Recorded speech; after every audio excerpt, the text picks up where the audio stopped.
Hello. Hello. Welcome to the live day 20. Let me just turn that down. Oh, hi. Welcome to the live. It is day 20. We are in week 5 of Diddy's S trafficking case. And today we have Jane, who is still on the stand. This is day 3 for her.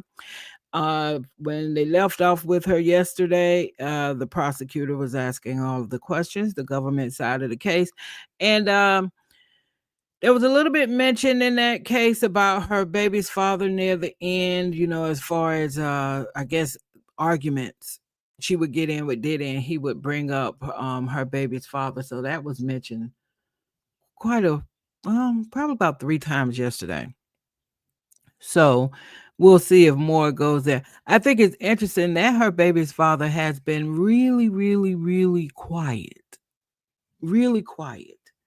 And that's unusual because we know he is the king of petty and he is the king of trolling. So it has been interesting that he has been this quiet, which leads me to believe that he is this quiet because maybe the feds told him that you don't want to do too much while this case is going on, and he has said more than once that he don't play no games when it comes to the feds. So maybe that has something to do with it. And I would love to think that he is being a little bit more restrained with this situation, because at the end of the day, he does have an 11-year-old son with this person, right? So it would be nice to think that in this moment, even though he is the king of trolling, that he said, I have to do and think about what is in the best interest of my son. And so I am not going to troll. We'll see if that holds true. I hope that is what he's thinking, because that kid is 11. That's old enough to kind of know what's going on to some extent.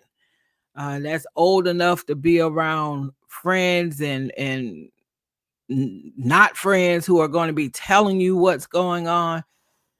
So it could be real messy right now for their son. And painful for their son and very traumatic for their son. So if her baby's father, and I'm intentionally trying not to say his name because I don't know. I keep hearing all this weird stuff. I don't know if they're like moving videos or whatever. So that's why but we all know who I'm talking about. So if her baby's father is showing a little restraint, whether it is because the federal government said you don't want to, mix up too much in what's going on right now in this case, or if, dare I say, if he's actually putting his son first, that would actually be great. Because it's got to be hard to be an 11-year-old with this stuff going on. All right. So let's jump back into the testimony as it is has been underway this morning with Jane. Today is going to be an interesting day. Today is the day I have been waiting on because I am ready for Jane to be cross-examined.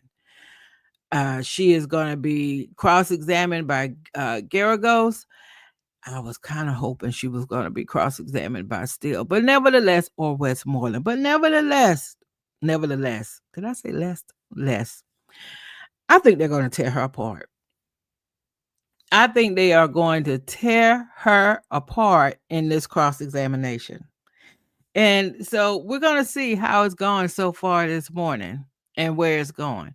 I think her testimony, it was kind of a little bit all over the place. She talked for us. This is her 3rd day on the stand. And the first 2 days and all the way up until the end of yesterday, her testimony primarily was about all the stuff we've already heard about, like as far as the fetishes, the freak offs, what they call hotel nights. It was all about that until the very end of yesterday. And then she started talking about an incident of physical violence between her and Diddy. And when she was telling us about that incident, she started with she was upset with him. He was bending down, tying his shoes. She pushed his head into a marble counter. Then she threw candles on him that were lit and threw glasses at him. And then he came at her. Then he kicked, she tried to get away from him. She went into the master bedroom, locked the door. He kicked those doors down. She went into the master bathroom. He kicked those doors down. She was trying to get outside. He caught her, put her in a chokehold. Somehow she got away. She went outside for a couple of hours. When she came back, he was still there. And then it continued. And so, just like I thought when she said that she had pushed his head into the marble counter, people in the comments were saying, oh, so she hit him first. Now, I am simply wondering, what will the jury think about this?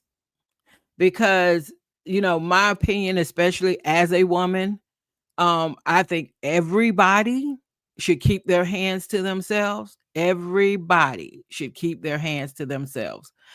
But I also am not going to say that a man should like beat a woman down like she's another man when he can protect himself, restrain her, do whatever he needs to do, remove himself from the situation, and it'll be fine, right?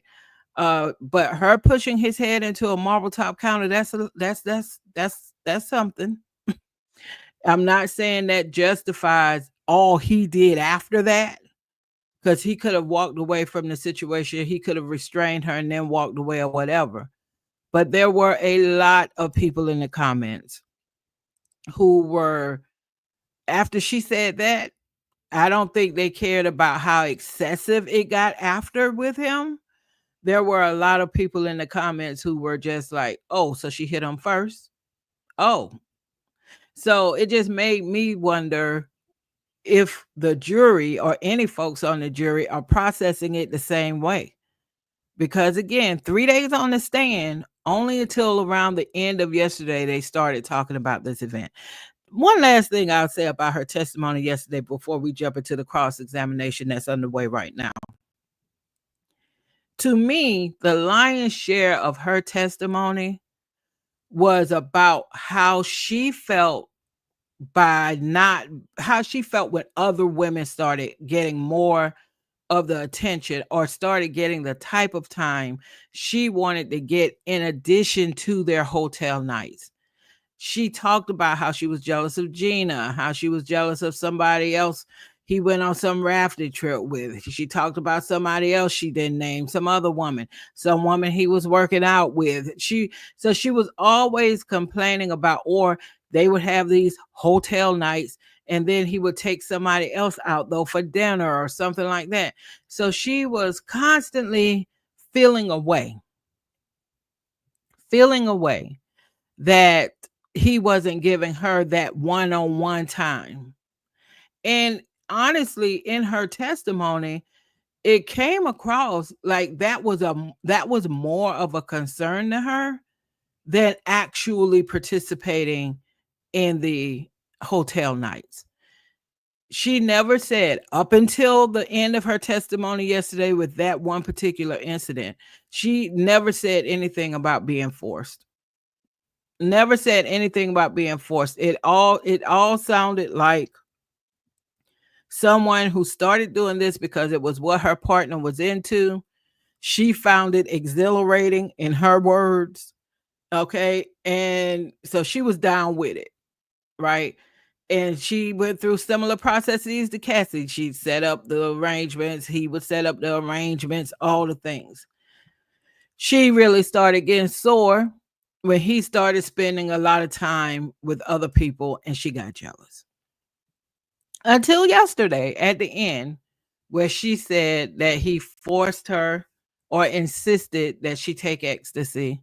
And she said that he then, got in her face and told her, is this coercion? And then she told a story about what happened with the S worker. And so that was an incident where she really described it in a way where it was not in her, not something that she wanted to do. So it is going to be very interesting to see what the defense is going to do with this witness today. And with that being said, I've already said enough. I am going to pull up the testimony. As we always do on this live, we are going to kind of go back and forth between what's on the inner city press thread that is from a reporter who's inside the courthouse right now, what is being captured on CNN. Sometimes I'll even tap into the Washington Post to see what they're saying. But that'll keep us going.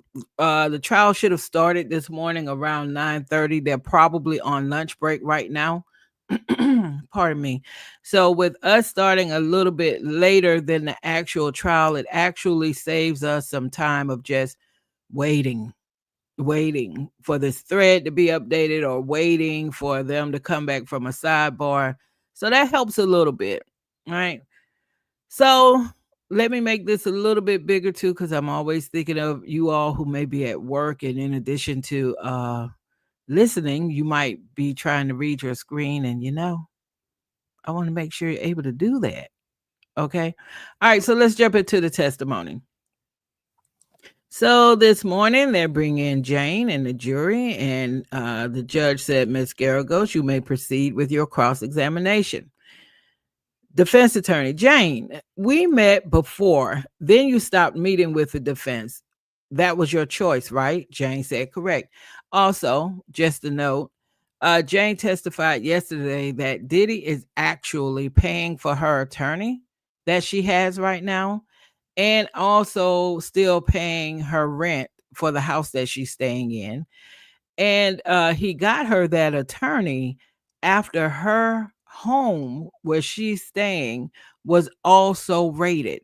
So, when everything was on the news about Diddy's multiple homes being raided, what we didn't know at the time is that Jane's home was also raided by Homeland Security. And that is when Diddy got her the lawyer. That's the lawyer that she still has right now at this time.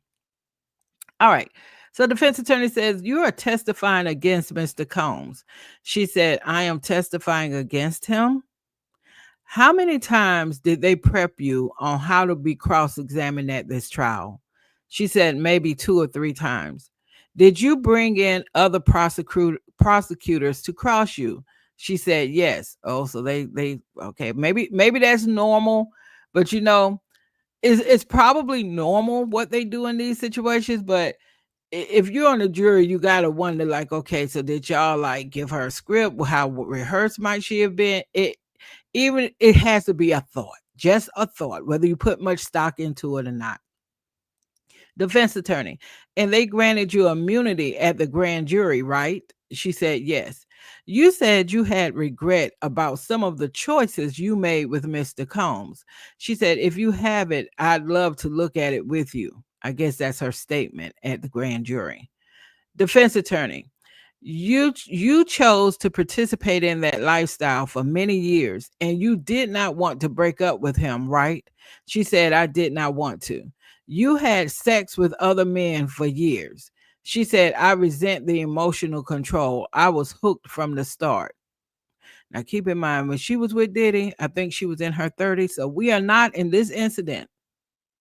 We are not in this incident talking about somebody who was 19. We're not talking about, no, this is a full-on grown woman. She has a child at this point by her famous baby's dad. And I'm just saying that to say, I just want y'all to know, think of that what you will. I'm just saying, because sometimes when these situations happen, people are like, oh, she was so vulnerable. She was just fresh out of high school. I just want you to know that's not what this was. Or that's not who she was, demographically anyway. All right. Jane said there was pressure to perform these acts my lover desired. Defense attorney, you used the word partner again and again on direct. He was your partner? She said, yes. She said, the defense attorney said, "You said you were having trouble answering for yourself why you had sex with these men." She sure said that yesterday. She said that yesterday when they asked, and I forget the exact wording of the question, but basically they were asking her like, did she, how did she, something along the lines of, um, did she willingly participate, or why did she continue to participate, or willing, something like that. But her answer was like, she's still thinking about that.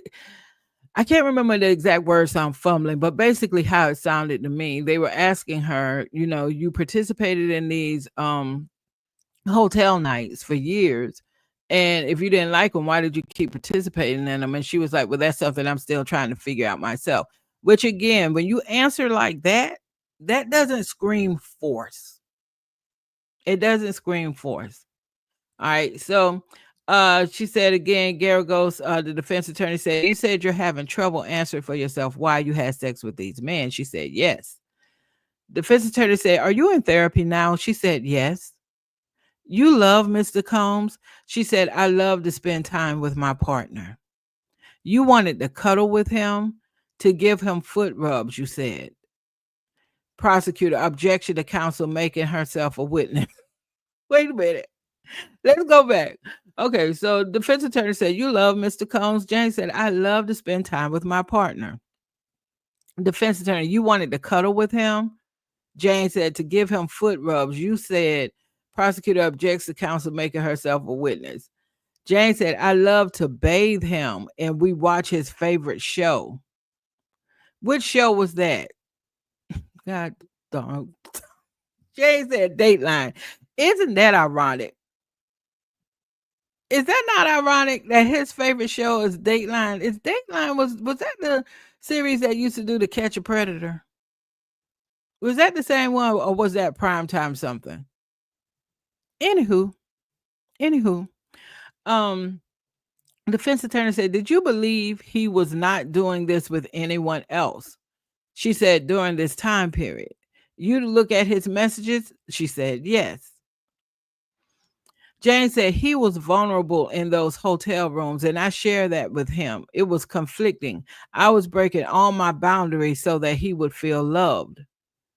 The defense attorney said, "This brought you two together?" She said, "Yes, the love making afterwards. That's why I enjoyed it." What girl? So you said that he was vulnerable in those hotel rooms, and I share that with him. It was conflicting. I was breaking all my boundaries so that he would feel loved. And the defense attorney said, "This brought you two together?" And she said, "Yes, the love making afterwards. That's why I enjoyed it."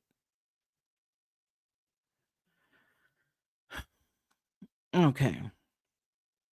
Defense attorney said, "You tried to be very sexy to him in those rooms." She said, "I think I was sexy in those rooms." "Because you are a beautiful woman, did you choose the wardrobe?" She said, "Initially, he did." "He liked baby oil. It turned him on." She said, "Yes." Him and that doggone baby oil. Defense attorney said, "How old were you when you started your relationship with Mr. Combs?" She said, 35. "What are examples of your fantasy talk in those rooms?" "He would have me and the entertainer be in a role play, cheating role play that Sean left town." Mm, mm, mm, mm, mm. Okay, I need to stop sounding like my mother with all that. Mm, mm, mm, mm, mm. Okay, defense attorney, "How high were your heels?" Jane says 6 to 7 inches. Usually, I wear 3 to 4 inch heels. Defense attorney said, "You wanted your child." Oh, every time they mention this child, I think straight up about the daddy. And I'm like, y'all sure y'all need to mention this child? Y'all sure y'all need to mention this child? I'm just saying, do you need to mention this child? Huh? Oh boy, boy, boy, boy. You cannot convince me that the federal government has not told 50 to stand down. Because it is no way 50 would be this quiet. The federal government had to tell him to stand down. All right. So back to the testimony. The defense attorney said, how high were your heels? She said, 6 to 7 inches. Usually I wear 3 to 4 inches. The defense attorney said, you wanted your child to be closer to your child's father, but did the father see the child? She said, what does this have to do with this? Girl, you better say something.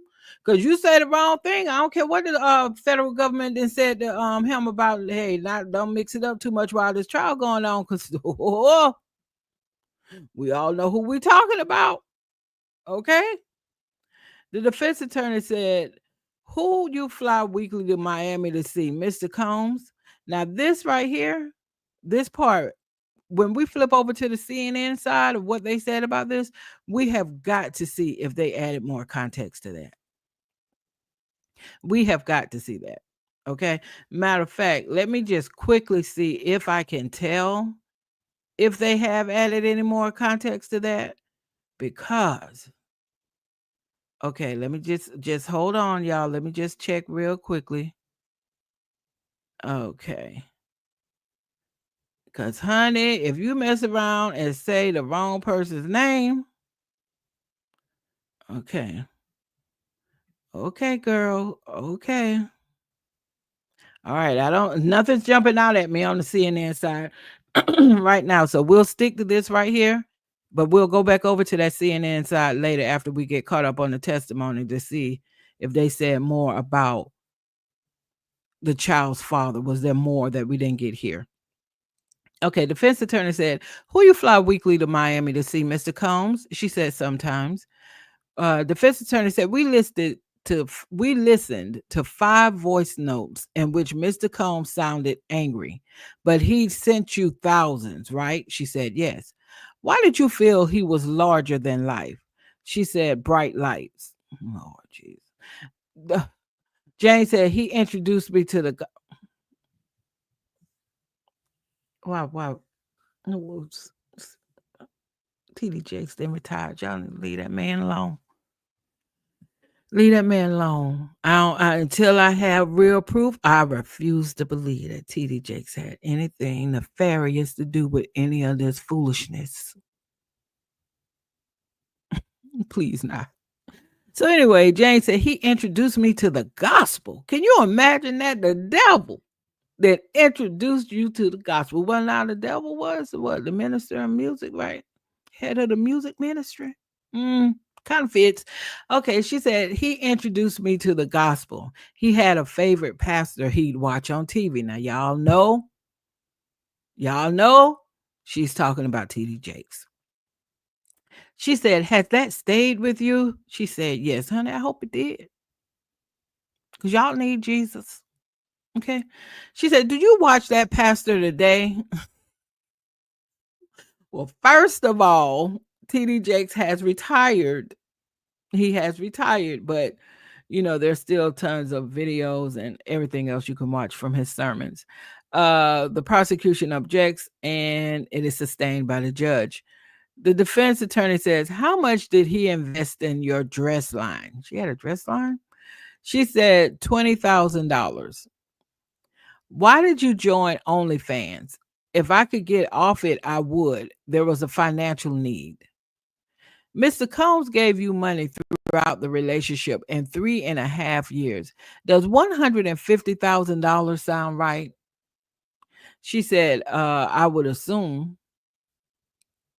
Okay. Defense attorney said, you told the government you gravitate toward providers. Okay, now see, I already see where they're trying to go. They're saying you gravitate towards providers, but what they're really trying to say is you're a gold digger. You're a gold digger. Okay, that's what they're trying to say right here. She said, you told the government you gravitate towards providers. She said, yes, as a woman, I like that. You called the house our house, the defense attorney said. She said, later I saw it as my house. You thought it was important that his staff not know about the entertainers, right? The prosecutor objects. The judge overruled. Jane said, right. And that's the reason you go to the house. And that's the reason you go to the house that in a yard for your son. And that's the reason you go, what did that person in the courtroom meant to write here? I'm assuming they meant to write. And that's the reason you wanted a house and a yard for your son. She said, can you say my child? Girl, we already know who you are. Okay. We already know who you are. Matter of fact, let me bookmark this because I'm coming back to that. Okay. Your son, we already know who you are, honey. You did not stand a chance of having no kind of anonymity when you got up there on that stand. And in the first few minutes, everybody, including myself, said, oh, my Lord, I know who this is. So, okay. She could say your child, but honey, you can't get that genie back in the bottle. We know who you are, and we know who your baby daddy is. Okay. She said, and she said, can you say my child that you wanted a house, you wanted a yard for your son? She said, can you say my child? Someone said the defense just revealed her identity has been revealed, honey. Been revealed. All right, let's see where we are right here. Okay, come on, testimony. Come on, testimony. Where it went? I hope they're not having any issue with their thread because sometimes on this stream, um, they do run into some challenges. All right. Okay. I am waiting for it to update. Come on. Because we are far behind. So we should not be having this issue. All right. So until that gets straightened out, let's flip over then to the CNN site and just get caught up on the updates as they have them. I apologize. I have no idea what's going on with the inner city press threads, but we do have backup and we could still get caught up on what's going on with the trial. So just 1 second as I get us over there. Here we go. All right, let's scroll back down to where we were on the thread. Okay.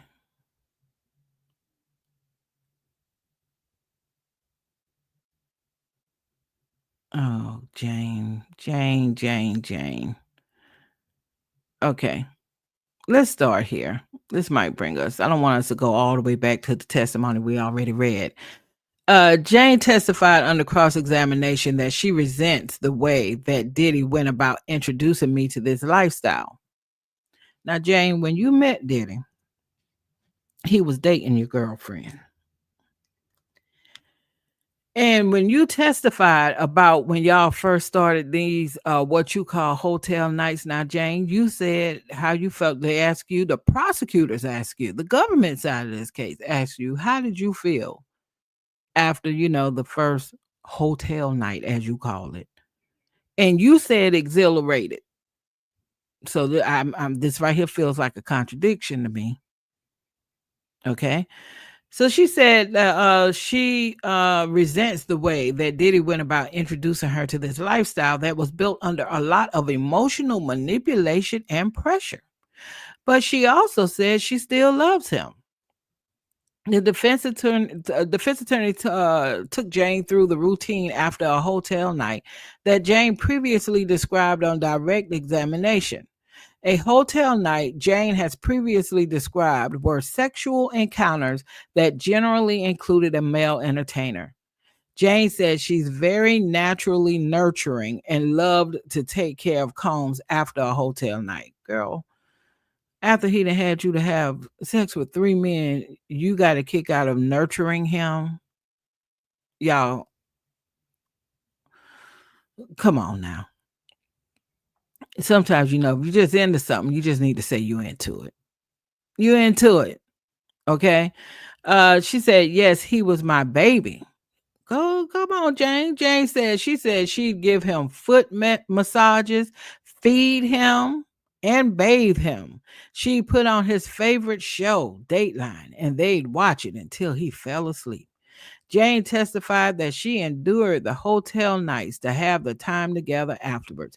Jane, you better be glad that I'm not on the jury as far as me trying to believe all that you just said, because no, Jane, That is not how you package yourself and presented yourself when you started this testimony. And no, Jane, you told us that you and Diddy had a quote unquote love contract. You told him, I think you should pay me $15,000 a month. He said, I'll give you 10. You said, okay. Now, I'm still curious as to what were the expectations of that contract. It seems to me that his expectations that he was going to give you this money and you were going to comply with whatever y'all had been doing. Okay. And your expectations that he was going to pay for your things and, you all were going to have these fetish type things. Because remember, you love to do whatever it takes to make your partner satisfied and happy. Your words. Your words. And then you started getting jealous because he was giving a little bit too much time to other women. There's some inconsistency in how you're flowing. That's all I'm saying, Jane. There's some inconsistencies here. Okay. So again, Jane testified that she didn't want to feel judged during the hotel nights because it was a vulnerable moment. Quote, I felt that my partner, these words she's using all this is like killing me. Partner, our house, he was my baby. Girl, which way you want us to go? Huh? He got you up by the throat and putting knots on your head and kicking down doors, which I totally believe he did. Or this, oh, I'm feeding him and bathing him and we're watching Dateline. Woo, woo, woo. Girl, okay. Let me just read what they said. She said, I felt that my partner was trusting me in a very vulnerable moment. And, well, so he made me believe that this was something really special. This was something only he and I did. And I really took that on very strongly. So, Jane, can you come to I know you're on the witness stand, but could you come to the front of the class? I got something I need to ask you. So, when you testified yesterday that when you was reading Cassie's lawsuit, and that it was like bothering you so much when you saw that he had done with her the same type of things he was doing with you, and you said you fainted. Is this why? Did you faint because you thought this right here, this freaky stuff we doing, me having hotel night trains on me, it is unique to me and him. And you also said yesterday that sex was sacred, and that this activity y'all were doing, did you feel that was sacred? I need to know, Jane. Is that why you fainted? You said you fainted when you read Cassie's lawsuit. I'm curious. I'm just curious. We'll keep going though. Jane said she believed that while they were together, she was the only woman Combs was having hotel nights with. Why would you believe that? Why would you believe that? And also, you're also operating in this circle with a man like Diddy. Your baby's his daddy is, you know who that is, and you know what that was. So that wasn't a real girl. You know what circles you moving in. Come on now. You almost 40 years old when you doing all this. Come on now, for real. This is what you want us to believe. And even if it's true, shame on you. Shame on you. I'm not gonna hold anybody else accountable for you being not too smart. Okay, back to the testimony. She said she would go through messages on his phone to make sure that she was the only one doing the hotel nights. Jane testified that she felt loved at the time because we experienced these things together and because they were really special to him. Anything to be at the top of that roster. If she had to be at the top of the roster and they were doing these hotel nights in Miami, in LA, in New York, at Turks and Caicos, wherever they were doing these hotel nights, honey, whether it was 1 man, 2 man, 3 men, 18 hours, as long as she thought it was just the two of them, she felt special. Quote, and as the time went on, it was very conflicting for me internally because I'm breaking all of my own boundaries just to make him feel extremely loved, she added. I don't believe you, Jane.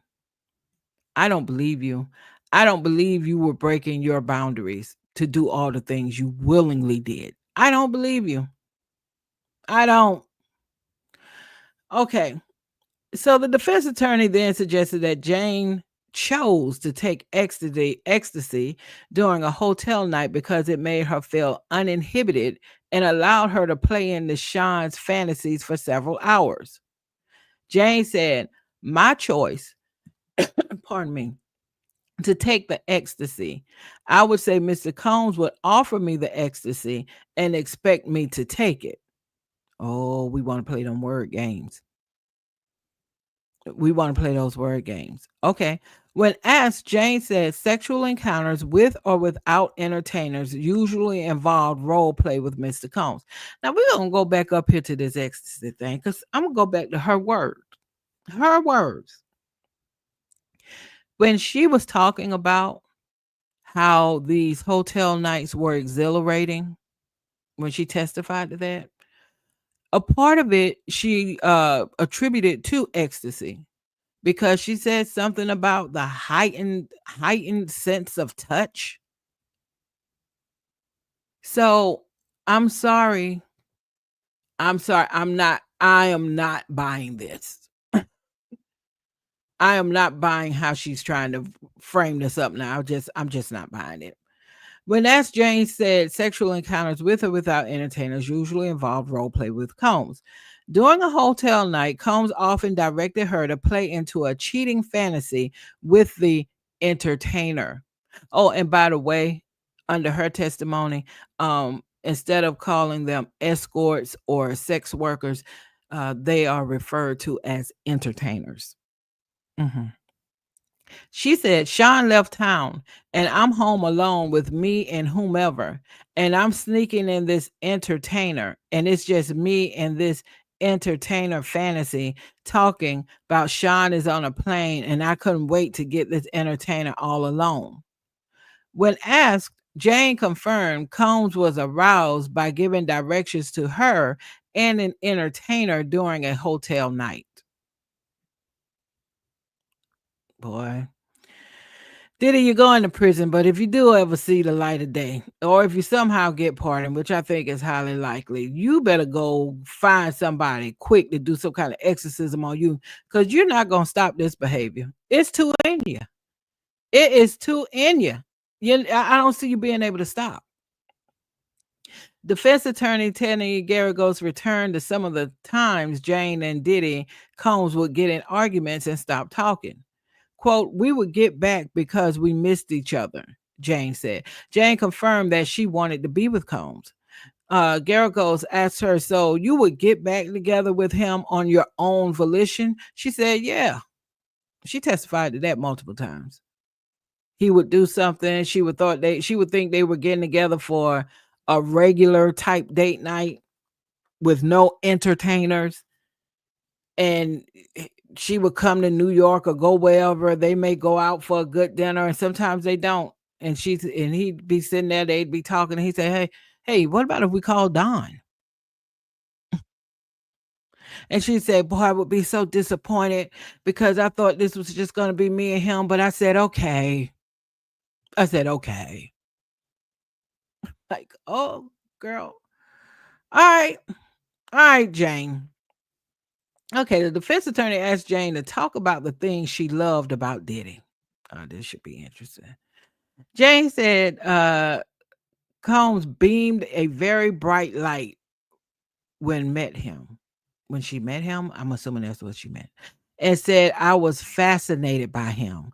Jane also testified Combs, who she said is very motivating and encouraging, helped her be less shy and more confident. He would uplift me, Jane said. Jane also confirmed that Combs supported her dress and swimwear fashion lines. He invested about $20,000 in her dress line, she said.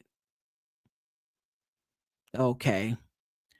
Jane confirmed that Diddy sent her money throughout their relationship, and most of the time she didn't ask for it. Defense attorney asked if the total amount Combs wired her was more than $150,000. She said, I never really counted, but I would assume, yeah, that would be close.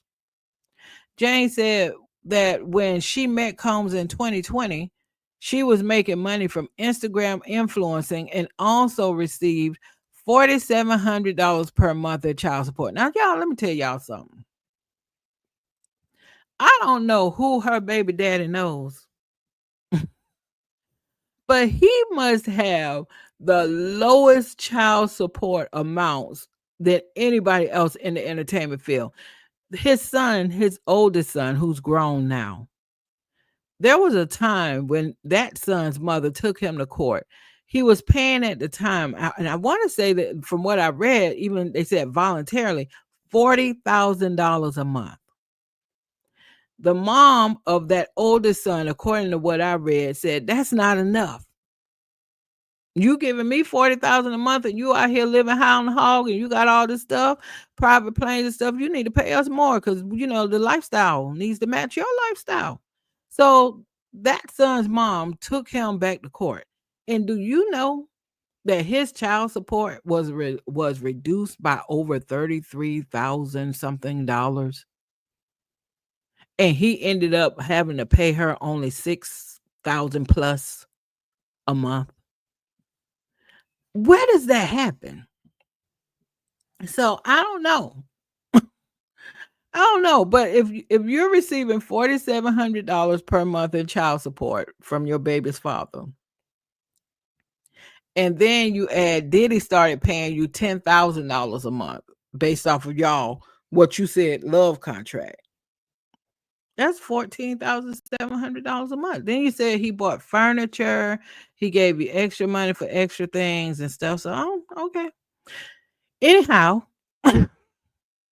once she was with Combs, she said she could not devote time to influencing and felt like she only met 10% of her earning potential during their relationship. Okay, girl. Okay, girl. Okay, girl.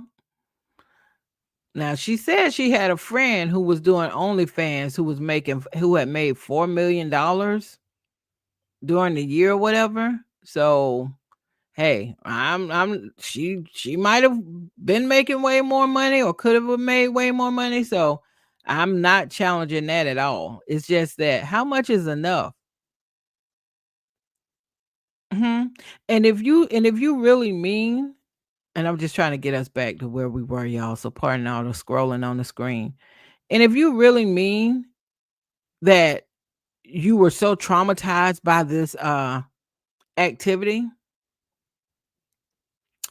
then would that money that you were getting from your baby's father and what you were doing when you were influencing, would that not be enough for you to have a nice life? It may not be the richest of the richest since you're used to being around those folks and on private planes and stuff, but you would still have a really nice life, couldn't you? I'm I'm just saying. All right. Let me get I think I'm getting close to where we were. Just a second. Okay, where are we? Man, CNN is really doing it up with these updates. Okay, I think we just read that part. Okay. Uh okay, we read that part too.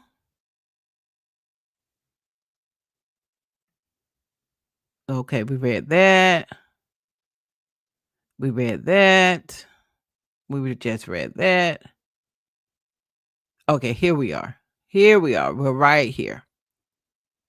Thank y'all so much for being patient. And hey, don't forget to like the live. Talk to me too in the comments. I want to just say hi, ask a question, answer the question that's on the screen. Do you think Diddy is going to prison? Do you think all this that we're going through now with the defense yet even to put on their side of the case is a moot point? Or do you think he's going to get acquitted? What do you think? Or you think he's going to get convicted and get pardoned? Let me know. Okay, so Jane testified that when she moved into the new home in April 2023, she thought that if we got a home that was to Diddy's taste level, then we could just start at least doing the hotel nights here in the privacy of our own home. Jane confirmed that she and Combs did not want anything about the hotel nights to leak. She confirmed that it was important that the public did not know anything about the hotel nights and that Combs's employees did not know anything about the entertainers. Defense attorney Garagos asked if they had done any hotel nights at Jane's previous apartment, and she confirmed they had. Now, Jane,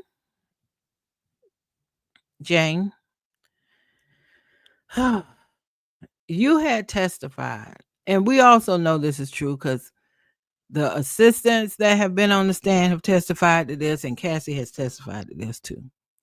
Now, some of those employees working for Diddy were all up in the mix of this thing. Okay.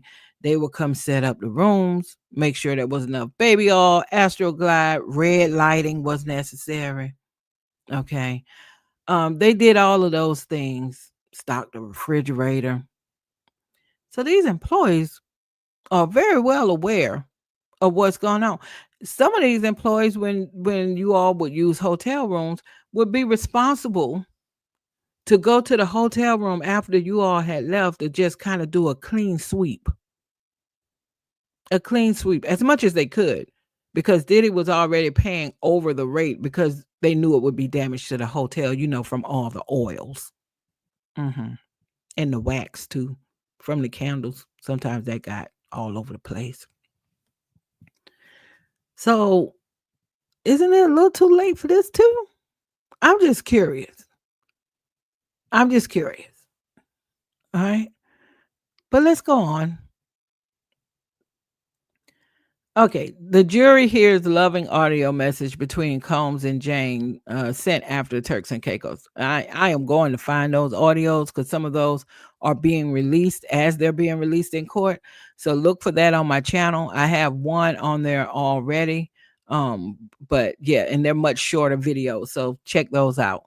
Defense attorney Garrigo showed the jury text messages and audio messages between Jane and Diddy from March 2023, right after the Turks and Caicos trip. She previously testified that during that trip, Combs sprung an entertainer and a hotel night on her, prompting an argument that threw things off between them for days. The two traded loving text messages and voice messages about how much fun they had. And Combs's voice note, he said he loved her. Combs also mentioned Jane's contract on the audio recording, which Jane testified was a reference to the love contract they just brokered, which led to Combs renting a $10,000 per month home for her. The jury heard an upbeat recorded response Jane sent Combs, telling him that she had so much fun on the trip and loved him and felt closer to him. She said on the recording, "Everything just feels good and I'm so happy." Jane testified that she did have fun with Combs and was expressing that she loved the time with him, excluding the time they spent with entertainers. Girl, I do not believe you. I do not believe you. I do not believe you. This goes against what you even shared with us when you first hit that witness stand. And it also goes very nicely with what you're probably trying to get now. Now, if he put his hands on you, okay, and which I do believe when you say he did that, I believe that. Oh, yeah, I believe he did that. I believe he did that. But that to me does not mean, oh, so therefore, if you believe that, then you must believe she did not want to be in these situations with the entertainers. No, I believe she did based off of her words. She was all in. And she's trying to frame it differently now because she's hoping to cash in. And that is what I believe. And I'm saying she's wanting to cash in because if you follow Jane's testimony and the text messages and everything that they presented, the way Jane was talking about her and Diddy's situation prior to Cassie's lawsuit and settlement, is very different than how she was talking about it after the settlement. So she's trying to get paid. Now, granted, if she goes and gets some money, I don't really care about that at all, because to me, Diddy is a horrible person. And whatever time he gets in prison, you better believe he has earned it. He has earned it. Even if it's for the things he's not being charged with right now, he has earned it. But she's trying to paint that little their hotel nights things differently, and I'm just not buying it. Okay, Jane confirmed that when she moved into her rented home in April 2023, Combs paid $40,000 upfront to cover the security deposit and the rent for the first month and the last month. Defense attorney Tenny Garagos pointed out that the landlord already possessed several months of rent payments in case Combs ever decided to stop paying the rent. Garagos suggested Combs indicated that he was also open to paying 3 more months of Jane's rent when they were about to break up. She testified to that. Another thing was, she was like, where are you? Why are you over there with those women? I want to do more than us just doing the hotel nights. And when we do the hotel nights, and I'm glad we went to Turks and Caicos and stuff, but I don't feel like I'm top of the roster. I added that last part. And he said, oh, so you want to break up? And she said, he said something like, I'm not, I think they read this from one of the text messages between them, where he was like, well, now I'm not in the habit of paying people's expenses who I'm not seeing. And he offered to pay for the next 90 days, just to kind of cover her, if they're breaking up. And her response to that was, I didn't say anything about I wanted to break up.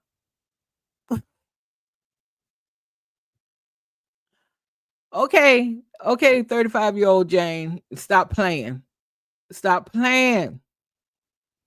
Okay. There were some times that I definitely felt that he would do that. Okay, let's go back up just a little bit. Garagos asked Jane if she ever believed Combs would stop paying her rent. She said, there were some times that I definitely felt that he would do that. And he uses it kind of as a little tool. The rent was always just like a little reminder.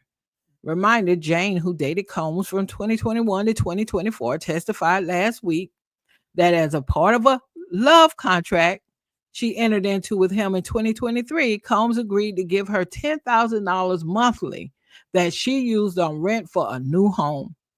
She moved into the rented house in April 2023, and Combs still, to this day, still pays for the rent. Not to mention the attorney that she has for this trial. He's paying for that too.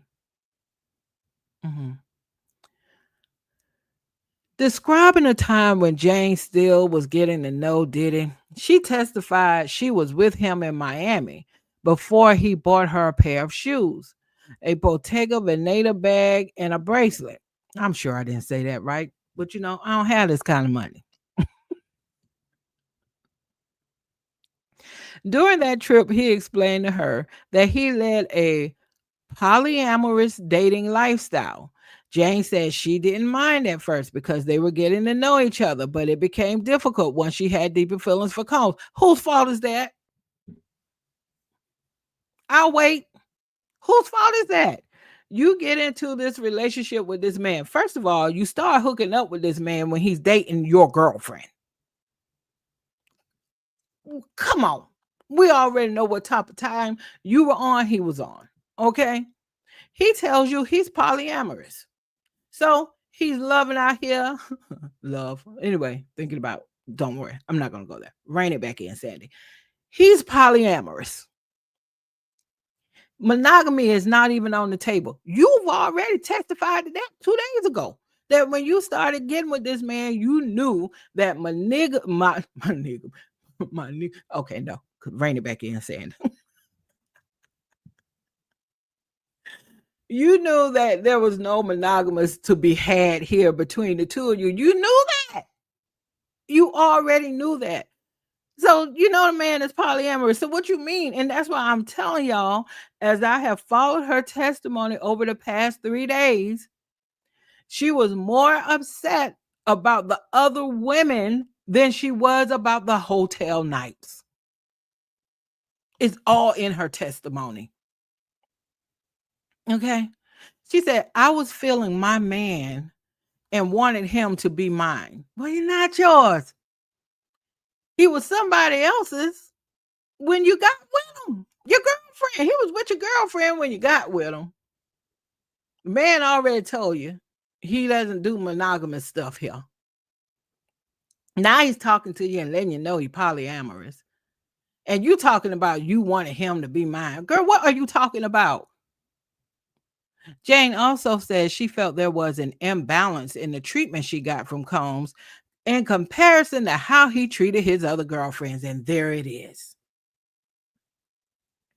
There it is. I am telling you all, based off of Jane's own words over the last 3 days on the stand. I'm like, we can even leave out the text messages that have been read that went back and forth between them when this was happening. Their thing was happening in real time. I'm talking about over the last 3 days. The last 3 days. Her words on that stand, she had a way bigger problem with the fact that he was spending time with other women. She was mad. She said they had this whole they went somewhere. Somewhere. I don't know if it was the Turks and Caicos trip or wherever they went. They went somewhere. And she said, "Oh, it was just so wonderful. You know, we did some of this stuff one-on-one, and then we had one of our hotel nights, and we called in some people so we could do what we do.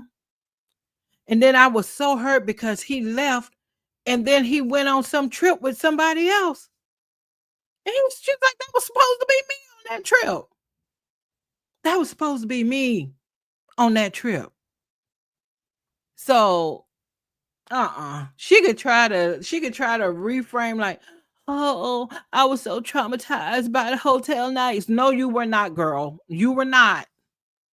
You've already gave us all the information. And I don't think the jury's buying this because they are in the courtroom with you. And they've heard all the things that we've heard or we've read. So no. No, absolutely not. Moving right along. Jane said it became difficult for her when Diddy started spending time with Young Miami. Oh.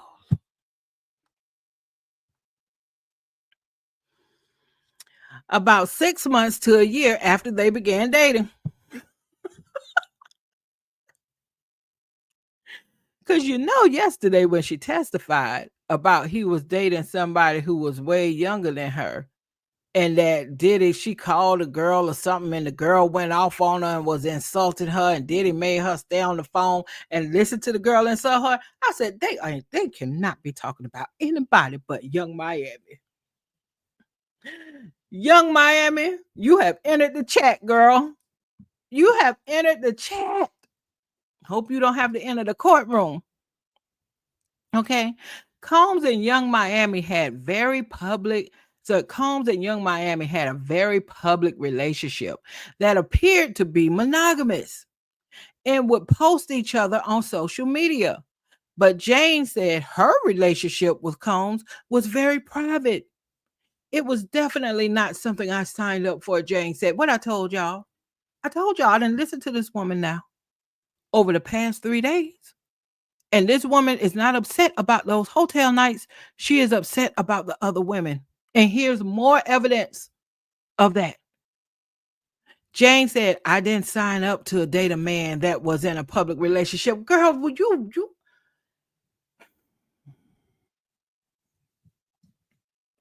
I know I'm being repetitive. I know. I know. And I'm gonna rein myself back in, but I gotta say it one more time.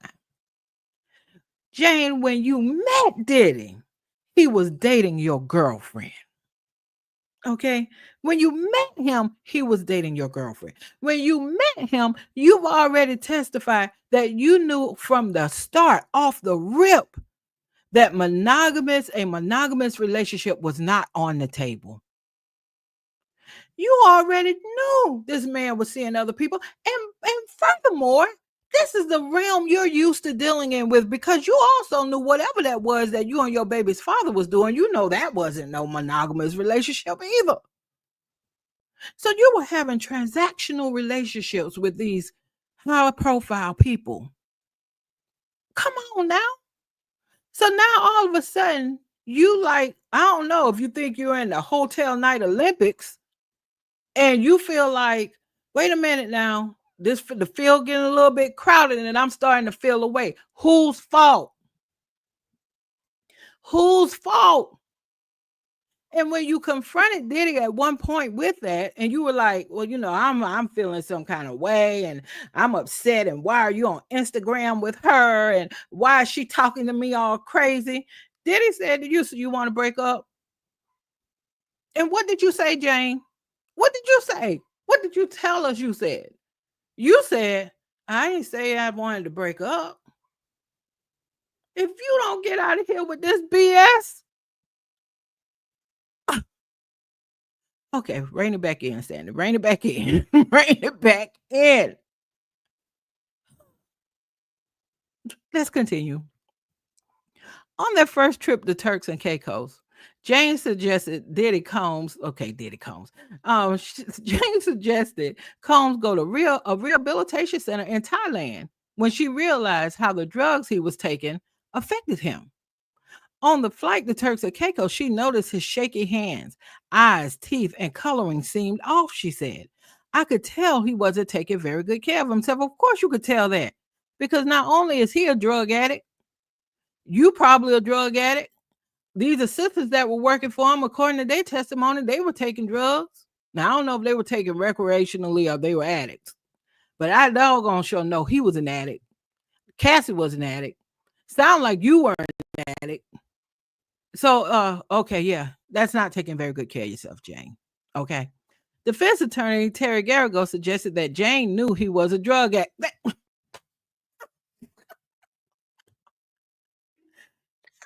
I'm saying. Jane knew he was a drug addict from early on. She said, in the beginning, I didn't really know how to label it. You don't know how to label it? She said, I encountered somebody that was overdoing the partying. That was your first time encountering that, Jane? Huh? With the circles you running in and the things that you were also doing, that was the first time you encountered somebody that was overdoing the partying. Jane added, quote, as our relationship continued, I noticed a very strong pattern, and I still didn't really even label it as a drug addict. I think now I would say that, but then I just would say that he was a really big party guy. Is that what you would say? Is that what you would say, Jane? And let me shoot you a little bell. Let's say you legitimately felt that, like, oh, he doesn't have a problem, because see, you in those circles. You in those circles where you've already described to us, you're going to the industry parties. There's platters with all kind of substances on it. Whatever you want, you could get. There's lines over here. There are different types of pills over there. There's pink shit over there. I don't even know what that is. What? So you're so used to seeing that you just thought he was a really big party guy. Jane, girl, you are funny. Okay, let's keep going. Well, let's see what they said the scene was inside the courtroom this morning. Diddy's mother, sister, and two sons. And let me tell y'all, until this trial, I did not even realize that Diddy had a sister. I don't know how I missed that. But anyway, Diddy's mother, sisters, and two sons are in the courtroom today, seated in the row behind him.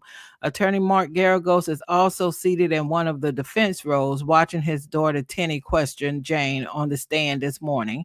Combs smiled when Jane testified that she liked to give him foot massages and began nodding when she said he was my baby. He also briefly spoke to the courtroom sketch artist. Diddy, let me tell you something. This trial is entertaining to me. Do you hear me? This Diddy, why are you talking to the courtroom sketch artist? Did they not get something right, or do you want it to be like a certain way? Why are you over there smiling and nodding when she testifying? This judge has already warned Diddy twice to stop nodding when the defense is cross-examining witnesses. The prosecution, the government side of this case, has complained that his nodding equals testifying, testimony. So they already got a problem with that. Okay. So the judge said, if you do it again, Diddy, we're going to put you outside of this courtroom. Okay. Because you're not going to be in here doing all of that. So obviously he's up to that today. All right. Let's continue. Hold on 1 second, y'all. Please just give me 10 seconds. My dog is going crazy and somebody is clearly burning something downstairs. Let me just check and make sure. Just a quick 10 seconds.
Okay, my apologies for having to step away. All is well.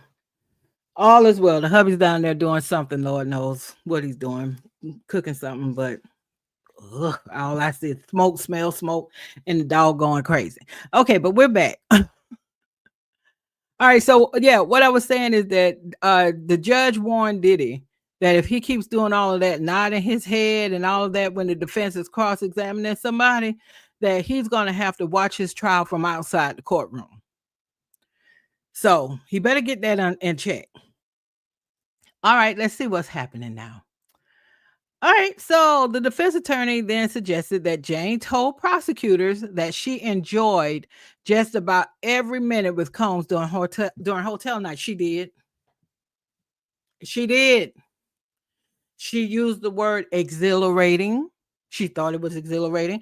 She emphasized how she loved doing the things that, that made her partner turn her partner on. She did it. She said all of that. Okay. During hotel nights, the portion of me and him, yes, I love that part. During hotel nights, the portion of me and him, yes, I love that part. Okay, you can try to piecemeal it all you want, but we know what you said. And as she even testified today, this is what she wants these people on the jury to receive. And I don't even know in the grand scheme of things how the jury is going to process this and what is it going to mean at the end of the day with these charges. But she has testified that, it was almost like, and I'm paraphrasing here a little bit, it's almost like it was a part of our process, right?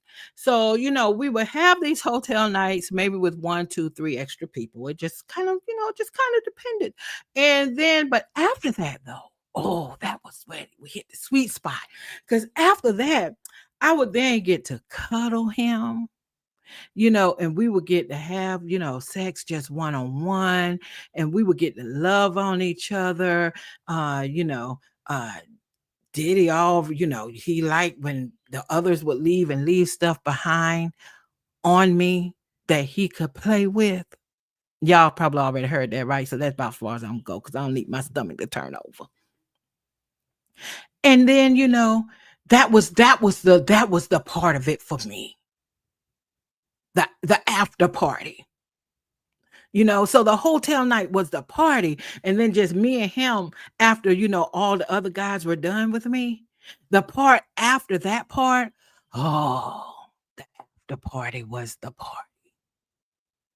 Do you hear yourself, Jane? Do you hear yourself? Okay. I digress. She testified that they would have some time, some alone time for about 30 minutes to an hour before the entertainer came and after they left. Oh, so it was the pre party and the after party. And that she enjoyed when the two of them would make love. Jane confirmed that Combs gave her the attention and affection she wanted during hotel nights. Quote, he's the most affectionate during these nights. She testified, adding that he wasn't generally that affectionate. Now look at here. Look at here. What, Jane, 34, 35, that's your age. All right. You're giving us a lot of baloney and BS in this testimony about these hotel nights. And this is another one with this statement. You know what this man is into, and you also know what you're into. Okay. And he's super, super, super affectionate at the height of the freakiness because that's how he gets off. And because you've had enough of these encounters with him now that when he's not doing that, he's not all lovey-dovey or whatever it is y'all doing over there because he ain't in the moment of the thing that he gets off on. What do you want us to take away from this comment? What? Are we supposed to now see you as traumatized or some kind of victim because of this? Absolutely not. Moving right along. Jane confirmed that she was okay with the hotel nights being filmed and that Diddy told her the videos were just for the two of them. Quote, you put on a good show for him in these videos because you knew he would watch them back. The defense attorney asked her that. The defense attorney said, well, you put on a good show, didn't you? Because you knew he was going to watch. You wanted that playback to be like, as close to in the moment as possible. So you put on a good show for him in these videos because you knew he would watch them back. And she said, yep, sure did.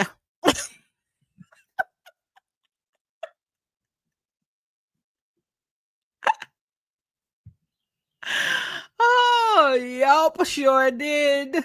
Sure did. And not to mention, she has also told us in testimony that sometimes when they would have quote unquote movie night, it was really just them just rewatching like the taping of the hotel nights. That was their movie night. Mm-hmm. Okay. So Jane confirmed that there were a few occasions when Diddy ended a hotel night early when she vocalized that she wanted to stop. Okay.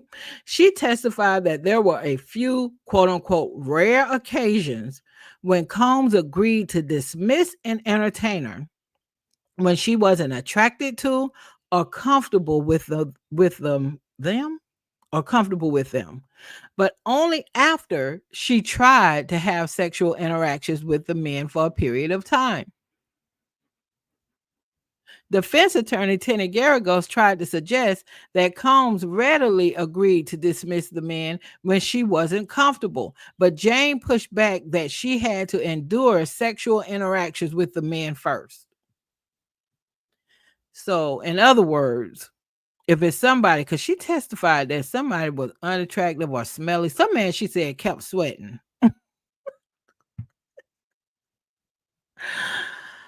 Oh my. She said this man kept sweating and she tried and she tried and she tried, but she just could not get there with him. And Diddy was upset. And I think in one of those instances where Diddy was upset, they ended up just calling somebody else. They got rid of that guy and they ended up calling somebody else. But okay. Okay, Jane. I'm just reading because that right now, girl. The defense attorney revisited two occasions in which Jane had testified that she cried after a hotel night. On one occasion, at the beginning of her relationship with Diddy, Jane cried when Combs was going to leave her soon after a hotel night. Now, did she cry because of the hotel night? What had just took place? The quote unquote trauma of it all, was that why she was crying? Or was she crying because he was getting ready to leave? These are two very different things. Okay, so it's like, oh my God, she's so traumatized. She's crying. She's being subjected to all of these random men and going on, and she's traumatized. The woman over here crying. That's not how I'm reading this. She was crying because after we did what we did, you got yours, I got mine. Now I want you to stay behind because I would like for us to have an after party, because she's already told us that to her, the after party was her thing when it was just the two of them. And then she even added a pre-party sometimes. And he was like, I got to go. And knowing him, he could have been going on to the next woman. And so she cried. Okay. On one occasion at the beginning of her relationship with Diddy, Jane cried when Combs was going to leave her soon after a hotel night. When asked, Jane confirmed that when she asked Combs to stay with her to comfort her, he rearranged his plans so he could. Oh, look at the love. On another occasion, toward the middle of their relationship, Jane recalls she cried in the shower with Combs after a hotel night. Oh. Garagos asked Jane to confirm that Combs was high on ecstasy at that time. Jane confirmed Combs said he was too high to see her cry and said, "You're going to ruin my high." What we supposed to take away from this, Jane? What? Because I don't know what were you crying for when you were in the shower? What? Were you crying because you thought he was going to leave and you were trying to get him not to leave? What were you using every tool in your arsenal in order for him not to leave? Hey, I'm gonna shoot you some bail again. Maybe you were crying because you were just in your feelings about y'all's relationship. I'm not gonna shoot you the bail to say that you were crying because of this hotel night. Because the overwhelming majority of your testimony does not support that. But okay, you crying in the shower, girl. Okay, let's keep going. Let's keep going. All right. Defense attorney Garagos read messages between Jane and KK. They go KK again. Let me tell you something. KK, that's a nickname. Real name Christina Coram, Diddy's ex-chief of staff. That woman, if she is not a witness for the prosecution, I know they plan on charging her as a co-conspirator. They do. Her name is all throughout this thing. She doing all the things. Do you hear me? She is doing all the things. She's out here acting like she's Olivia Pope, trying to fix stuff. She's trying to get the security tape from the hotel, showing up at the security guard's job in the lobby. He ain't even know she was coming. Here she go in the lobby looking for him. Got to get that tape. Got to get that tape. It's gonna look bad on my boss if that tape gets out. That man at home telling her, "Hey, look, you gonna have to talk to my manager or get a subpoena. I can't get you the videotape. I can't get you that security footage. You know, your boy up there dragging Cassie up and down the hall. I can't." That man at home. Ring. Who is it? KK. Man said he got nervous. He's like, "How you get my home number?" Okay. So anyway, the defense attorney read messages between Jane and KK, who was Sean Diddy Combs' chief of staff around the time Combs asked Jane to bring drugs to Miami for him. Jane previously testified that she spoke with KK on the phone, and KK told her it was fine and instructed Jane to put the drugs in her checked luggage. Boy, KK, got to see you, girl. Got to see you. Got to see you during this trial. The messages read aloud did not include KK saying that, but Jane maintained that she spoke on the phone with KK about it. Garagos asked if KK would fly on Combs' private plane when she traveled with him. Jane said she assumed so, but she wasn't sure. How you don't know, Jane? How you don't know? Or maybe did it just always put you on a commercial flight? Did you weren't ever on the private plane with them? I'm okay. Anyway, I digress. Jane testified that she and KK were not close, and she said that KK didn't like her. Okay, I knew I was feeling something. My spidey senses were saying, some of this wording sound a little, what's going on here? What's going on here? Jane testified that she and Coram were not close, and she said that Coram, KK, didn't like her. Jane said that her dynamic with KK was hard on her relationship with Combs because the employee was always with Combs. Quote, I believe that she had very strong opinions about me, which influenced a great deal of how Sean also treated me. Oh, so you're saying if it were not for KK, that Diddy would have treated you better. Now remember, KK is Diddy's right hand. She is the one who other people said who ran his whole life for him. His right hand. Jane has already testified that she called KK because that during this thing she got going on with Diddy, at some point, she said Diddy told her, I'm going to show our sex tapes to your baby daddy.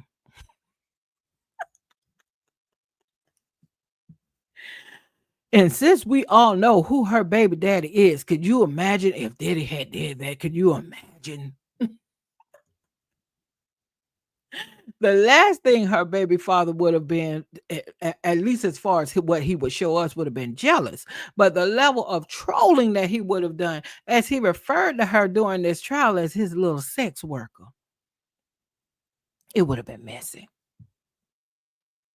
So when Diddy told her, hey, you need to tighten up around here, and I'm gonna show these sex tapes between me and you. I'm gonna show these to your baby daddy. Jane said she called KK. She testified to this, I think yesterday. She said she called KK, and KK told her it's gonna be all right.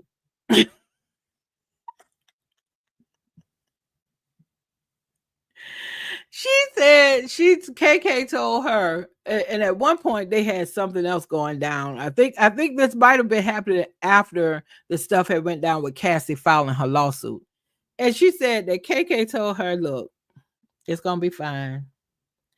I always tell him, Diddy, to just, give these situations with y'all just a little time, a little space, let it breathe. And then things will just be fine. And then, if he listened to me, we wouldn't be in the situation that we're in now. And Jane said that she knew she was talking about the situation with Cassie. So did Jane or did KK like you? I just find that very entertaining. Because here's the right-hand woman of Diddy, who I'm sure had a lot of strong opinions. And I'm sure she did have some strong opinions about Jane, because even in Jane's testimony, Jane is presenting herself to me as a certain type. Now, KK don't need to be an elitist over here because she over here supporting this dude right here doing a whole lot of elf shit. No doubt about it. Okay. But I could see that there would be a clash up in there. And Diddy was not going to get rid of KK. He would have gotten rid of Jane before he got rid of KK. All right, let's go on. Defense attorney has been asking Jane about her interactions with certain entertainers who would be used during hotel nights with Combs, and about which ones she liked and reached out to for the encounters. Jane confirmed she found one handsome and also had chemistry with another. Garagos returned to Jane's testimony about how they got involved with another adult performer called Sly. And if I'm not mistaken, Sly is the one who actually ends up blackmailing Jane. Okay. Jane testified that she and Combs were watching Sly's pornographic videos one night before she reached out to him. Garagos asked Jane if she went on her own social media account to look up Sly's profile. Quote, with the encouragement of my partner, Jane. Jane, you got to stop. Come on, Jane. You got to stop, girl. You gotta stop. Let me even take back that last word, girl. Grown ass woman. You gotta stop.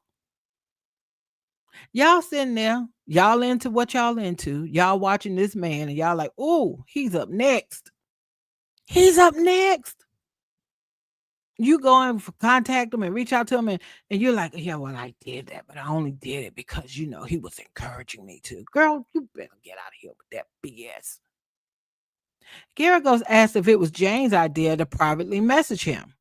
And she said, given the context of what was happening in my relationship, yes. You know what that sounds like to me, Jane? That sounds like coaching from the government. That's what that sounds like to me, Jane. That response you just gave, given the context of what was happening in my relationship, yes, that sounds like coaching from the government, Jane. So Garagos asked if Combs asked her to reach out to Sly or if he was encouraging it. She said he was encouraging it. Mm, mm, mm. And at this moment, I'm also wishing that Brian Steele was actually doing this cross. Because I don't feel like the defense is going as strong as they could at her. Because I'm sorry. No, not buying it, Jane. All right, so let's go on up because we have the luxury of, I'm sure they're back. Yeah, we're a little bit behind them still. Okay. Uh, just before the lunch break, Jane said she didn't think any of Sean Diddy Combs' employees saw that she and Combs were with an entertainer at times when they delivered cash to a hotel room. Dumb. These assistants delivering cash to the hotel room to pay off these entertainers. These are some of the same assistants that when you all were in the hotel rooms, they would go and set the hotel room up.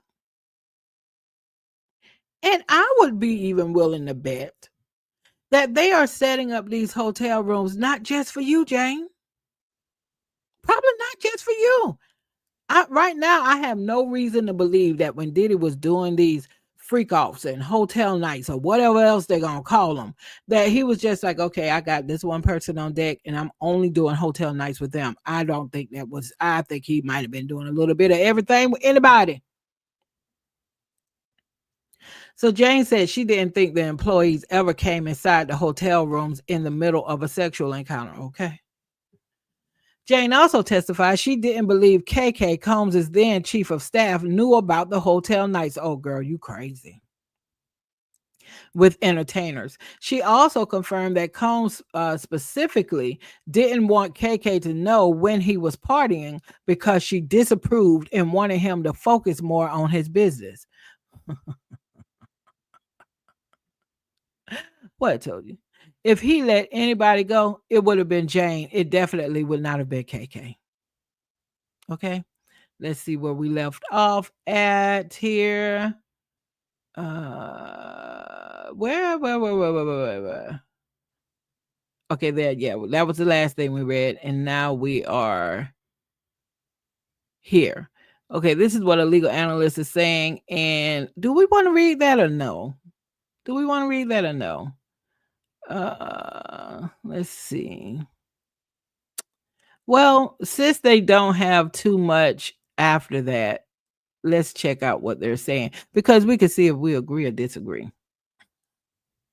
All right.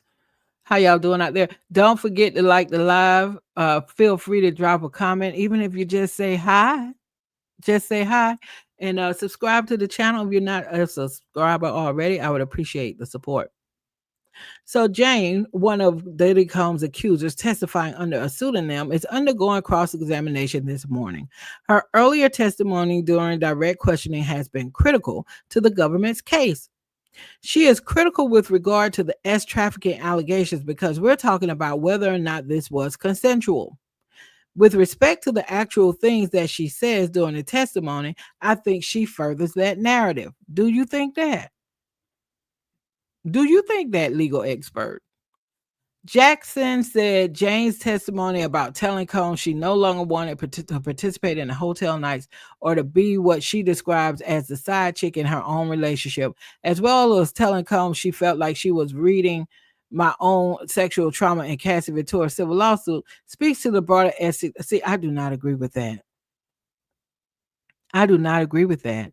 This goes to the broader issues, not only of providing proving the charges, but to the issue of pattern, the issue of physical abuse, the issue of psychological abuse, the issue from the prosecution's perspective that this is his MO and that's critical, Jackson added.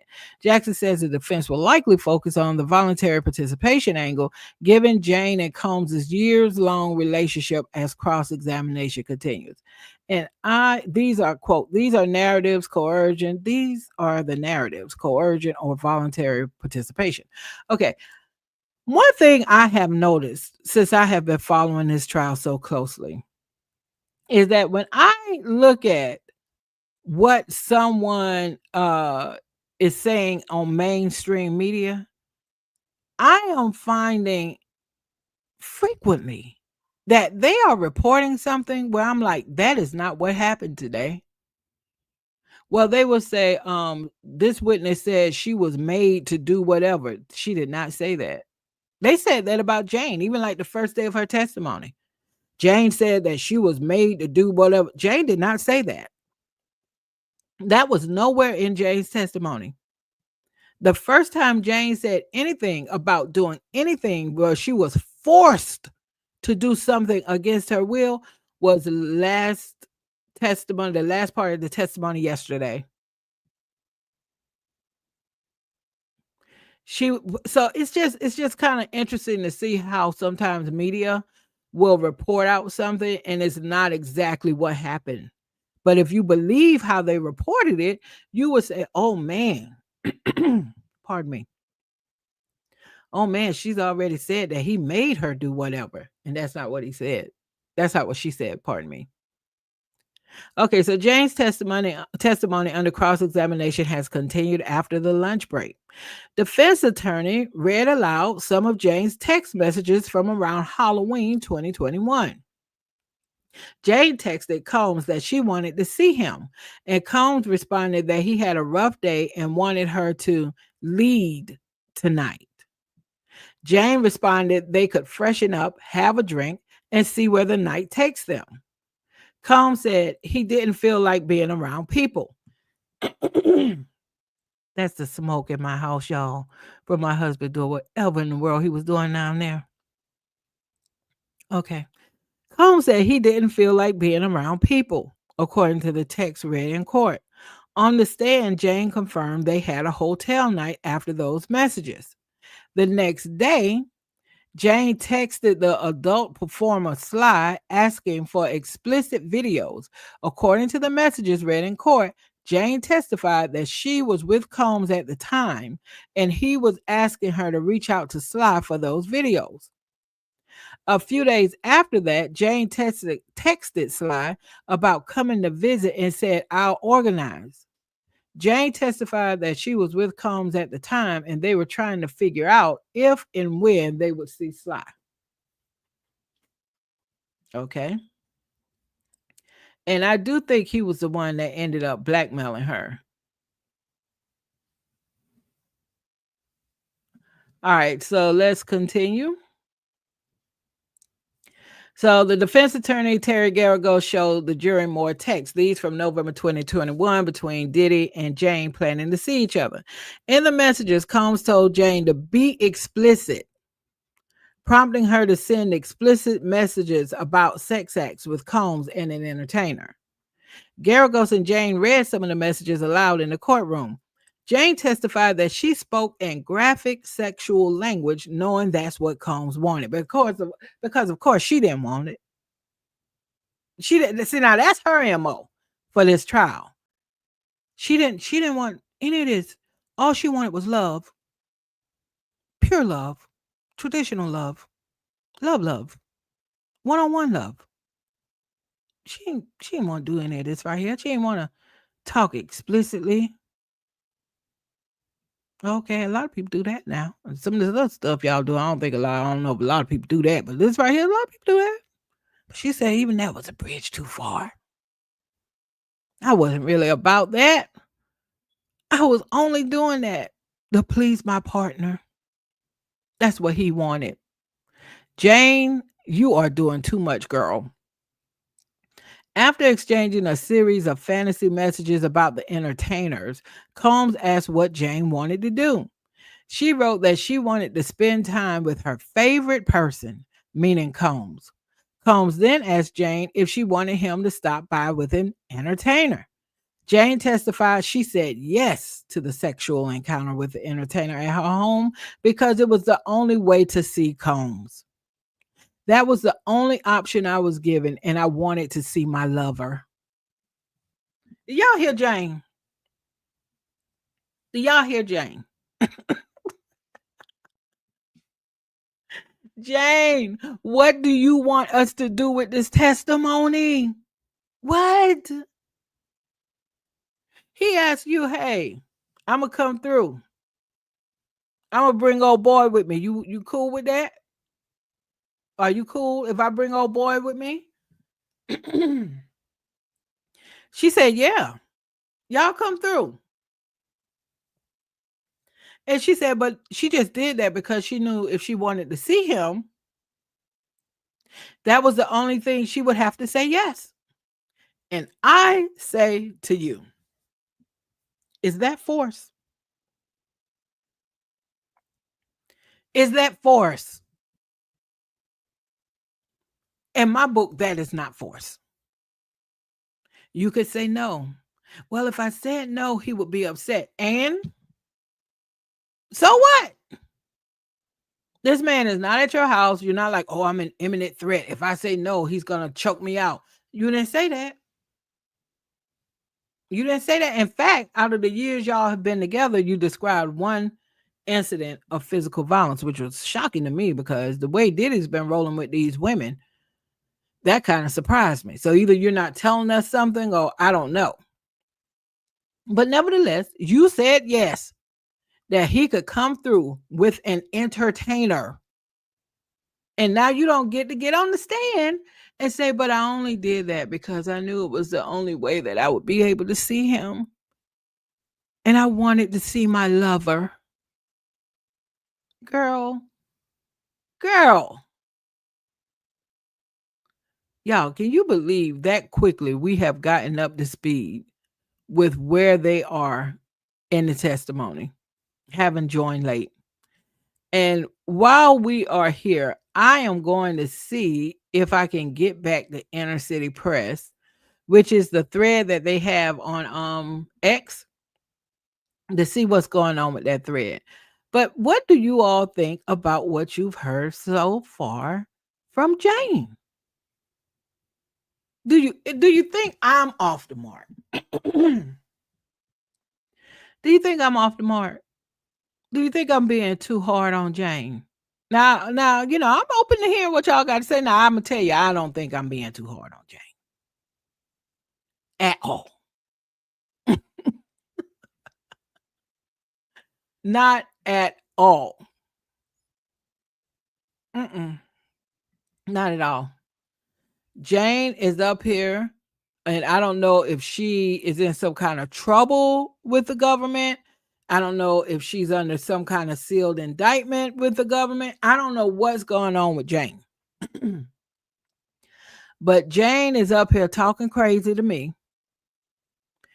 She's not being really an excellent witness for the prosecution because even though she's trying to speak to us in the way in which she has been coached, she has said so much to us during her testimony that if I was a person on the jury and if her testimony was the testimony that was going to make me decide whether or not I find him guilty of X trafficking, there would be a dilemma there. There will be a dilemma there because no. No. She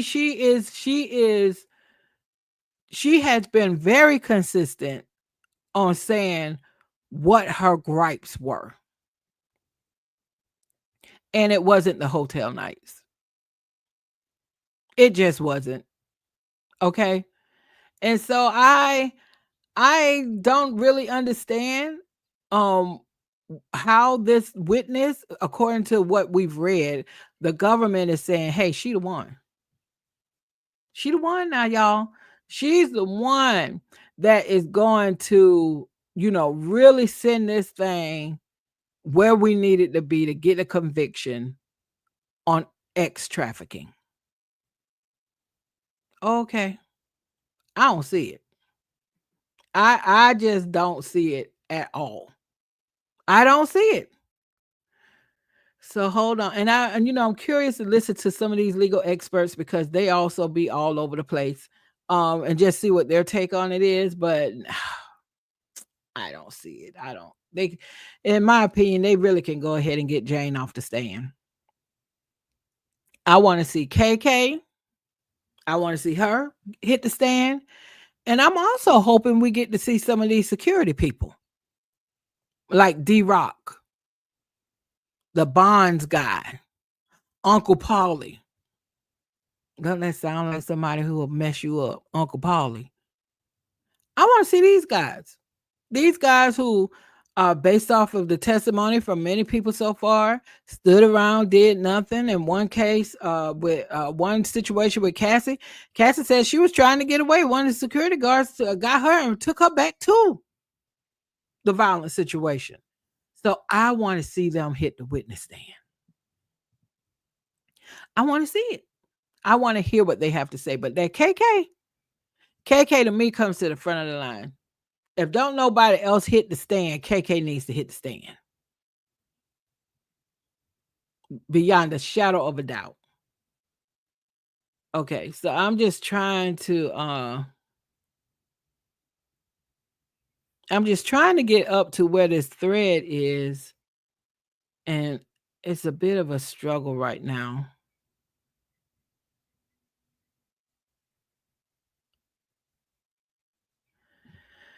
So just bear with me as I try to get there.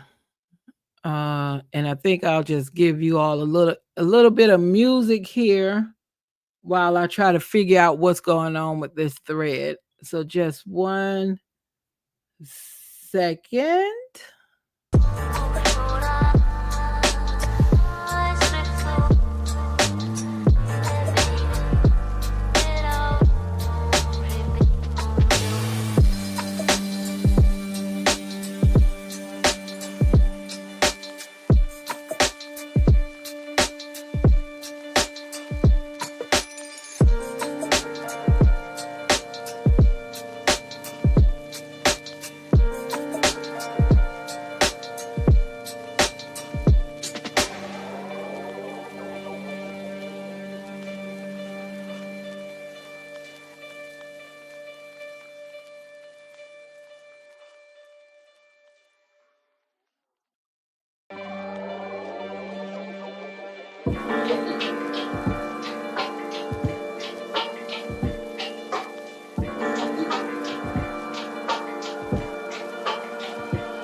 What's up, y'all? All right, hold on. Let me turn this music off. Thank y'all so much for holding in there. Excuse me. Boy, the smoke in my house really took me out. Hold on.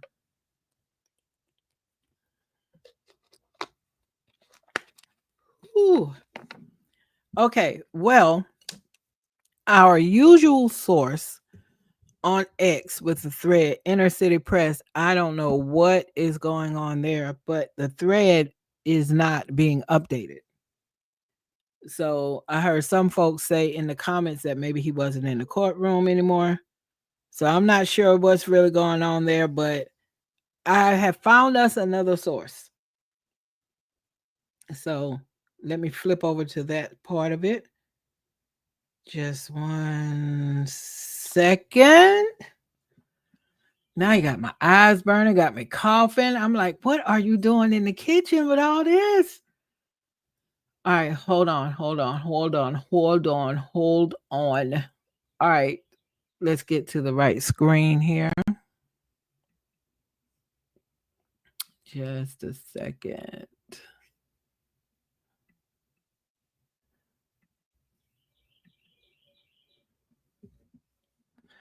All right.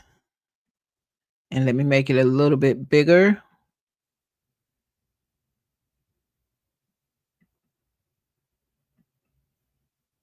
Okay.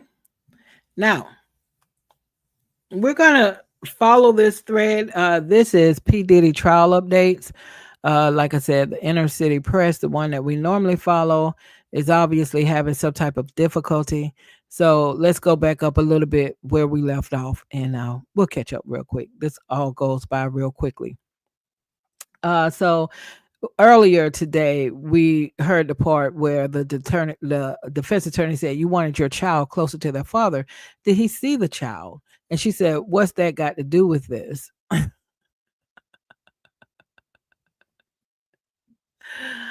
Oh, I love the internet. So Garrigo said, "Did you fly weekly to Miami to see Mr. Combs?" She said, "Sometimes." We heard 5 voice notes where Mr. Combs sounded angry, but he said you thousands, correct? She said, "Yes." Why did you see him as a larger than life? Larger than life. Jane said he was a bright light. Jane said he introduced me to gospel. He had a favorite pastor. He'd watch on TV. Has that stayed with you? She said, yes. Do you watch that pastor today? There was an objection. It was sustained. Garrigo said, how much did he invest in your dress line?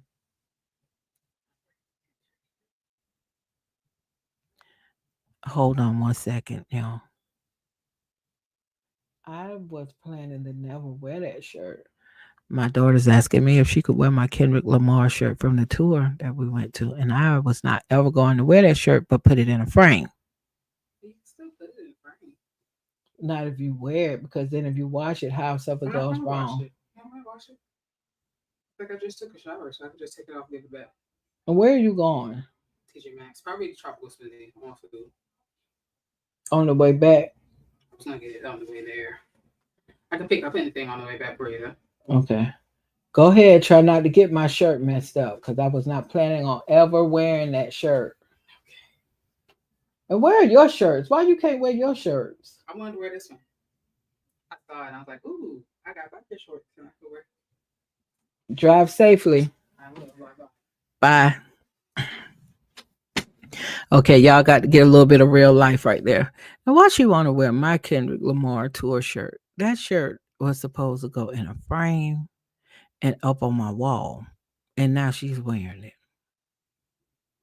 Got to learn how to tell these children no. Like these people needed to learn how to tell Diddy no. Okay, I'm entertaining myself now. All right. So anyway, yeah, we have backed up a while just to get caught up on the thread. So yeah, they talked about Diddy invested $20,000 in her dress line. She said that yeah, she got around $150,000 from him. I'm just kind of going past the things we've already talked about. Um They talked about how much she was earning at the time. And she was saying that at the time she met him, she was getting $4,700 a month in child support. She said that's correct. I don't know how her baby daddy manages to pay such a small amount, but okay. And I say small amount from an entertainer's standard, from the amount of money he makes. You would think he's paying way more than that, but I guess not. Okay.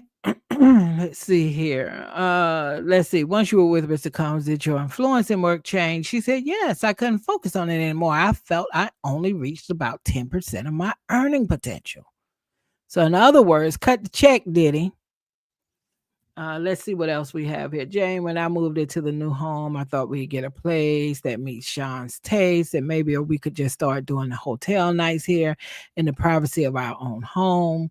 Okay, we've already been through all of that.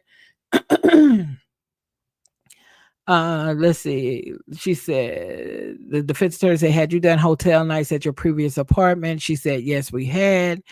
Her baby's father is definitely probably going to get sole custody of this child. The defense attorney said, so one of the reasons you got the house was for that, and so your son could have a yard.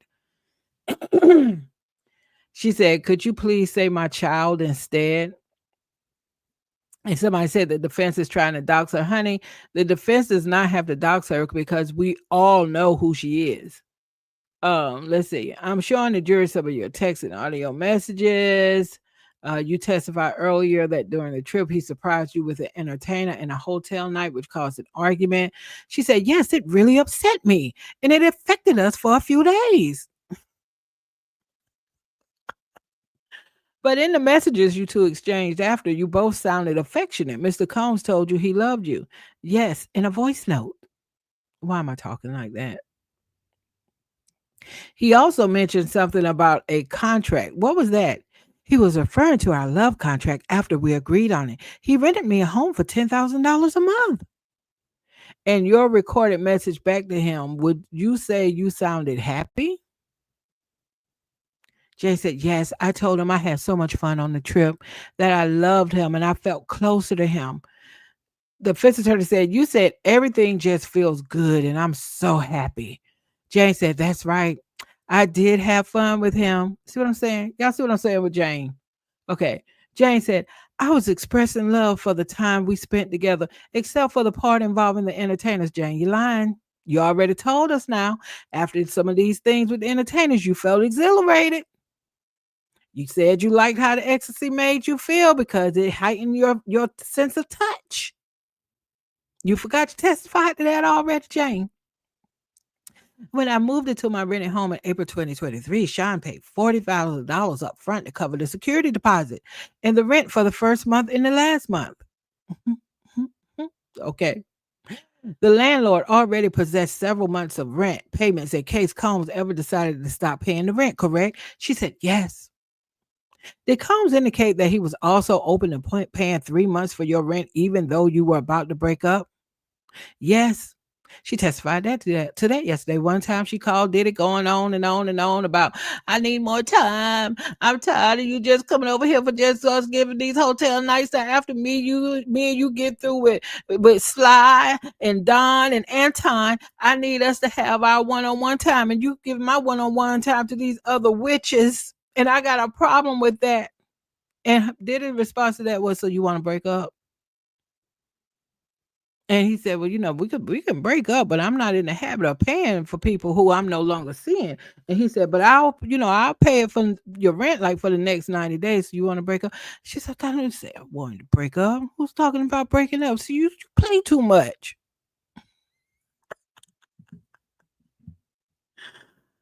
Ah. Did you ever believe Mr. Combs would stop paying your rent? She said, there were some times that I definitely felt that he would do that. And he used it kind of like a little tool. The rent was always just a little reminder. Can you confirm the conversation you had with Mr. Combs regarding your financial situation? Yes. He asked me, you need 3 months rent? I told him I was struggling a bit. And what happened after that conversation? I confronted him later about some things, and then out of the blue, he sent me $20,000. You like that, did you not, Jane? Was this money solicited by you in any way? No, I didn't ask for it. It was completely unsolicited. And how did you use the $20,000 Mr. Combs sent to you? I used it to buy some nice furniture for my place.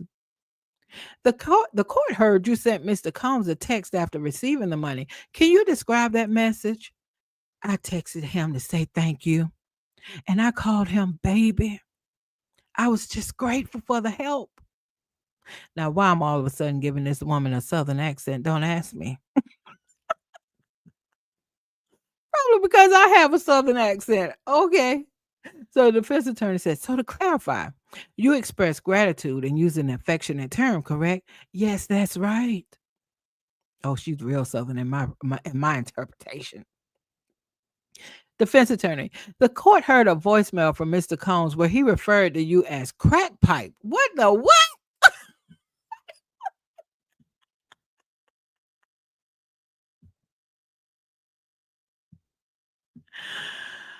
Can you explain what he meant by that nickname? It was just a playful thing from our trip to Turks and Caicos. We had a lot of fun, and he gave me that nickname. Did y'all have some fun with a crack pipe? Now we know y'all over there, y'all doing lines, y'all doing ketamine, y'all doing weed, of course, y'all doing some pills, y'all doing some pink powder stuff that I still ain't really sure what that is, and and y'all doing where y'all doing crack too, Jane? Where that come from? Jane said crack pipe. Well, he said he had an addiction to my text. Oh, she's talking about the sex text messages. I still don't know if I'm buying that fully. It was mutual, it was just fun banter.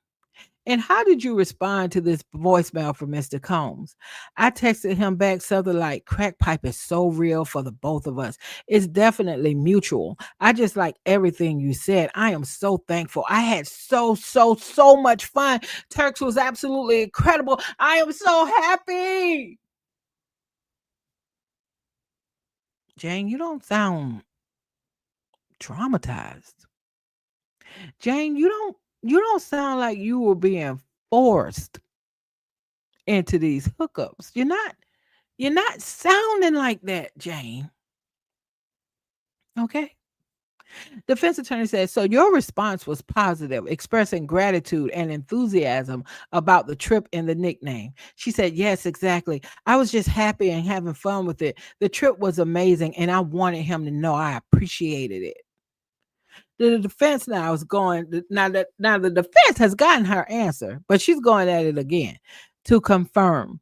This exchange was lighthearted and reflected a mutual enjoyment of the time you spent together. She said, yeah, it was all in good fun. We were just joking around and enjoying the vibe from the trip. Do y'all see what I'm saying? Do y'all see now what I'm saying about Jane did not have an issue with the hotel nights, the drug taking, or any of that? She had an issue with the fact that she felt that Diddy was starting to put multiple women in front of her on the roster. Do you see what I'm saying? Defense attorney said, you mentioned things changed when Mr. Combs started spending time with Young Miami. Jane said, yes, it became difficult for me. About 6 months to a year after we started dating. The defense attorney said, what made it difficult? Their relationship was very public. They posted about each other all over social media. Meanwhile, mine with him was very private. The defense attorney said, how did that make you feel? Okay. And Diddy was out here with Young Miami strutting like a peacock. Some people said at the time that he was actually using her for clout. Now, he was still the mogul. He was still Puff. He was still Diddy. He was still Bad Boy, right? He was still the billionaire. But at one point in time, Young Miami and her little group, they were hot. So there were some people who thought that he was maybe using her for a little bit of clout. I don't know if I really buy that, But that is what some people thought. So Jane is saying, now hold on, wait a minute, bad boy. Wait a minute. Now I done been out here with you. We done been doing what we've been doing. This is supposed to be me and you. Although Diddy never said that. Okay. And she said, now you're out here all public with Young Miami, giving the impression to the people that you are in relationship with Young Miami. And what about me? What about me? You oh, so our thing is a secret, but you out here in the streets with Young Miami. She didn't like that, as she indicated here. She said, Jane said, it wasn't what I signed up for. I did not agree to date a man who was in a public relationship with someone else. Garrico said, you testified about a trip to Miami when you were still getting to know Mr. Combs. Can you describe what happened during that trip? She said, yes, we were in Miami and he bought me a pair of shoes, a Bottega Veneta bag, honey. Like I told y'all before, that's outside of my price range. That's above my pay grades. I don't know how to say that or really what it is. And a bracelet. Defense attorney said, during this trip, did Mr. Combs discuss his lifestyle with you? She said, yes, he explained that he led a polyamorous dating lifestyle. Defense attorney said, and how did you react to that explanation at the time? At first, she said, I didn't mind. We were just getting to know each other. So it wasn't a big deal to me then. No, it wasn't a big deal to you, girl, because you got with this man when he was dating your friend. So ain't none of this a big deal to you, to keep it real. Okay? But your feelings changed over time. Jane said, yes. As I developed deeper feelings for him, it became difficult. I was feeling my man and I wanted him to be mine. All this language that Jane is using, he was my baby. I was feeling my man. He was my partner. I wanted my lover. Jane, you're doing a lot, a whole lot. Okay. Defense attorney said, you also mentioned feeling there was an imbalance in how Mr. Combs treated you compared to his other girlfriends. Can you elaborate? Why do I feel like the defense attorneys are like setting her up? Can you elaborate? She said, I just felt that the way he treated me wasn't the same as how he treated some of the other women he was seeing. It felt unequal. So to clarify, your concerns about the imbalance arose as your emotional attachment to Mr. Combs grew.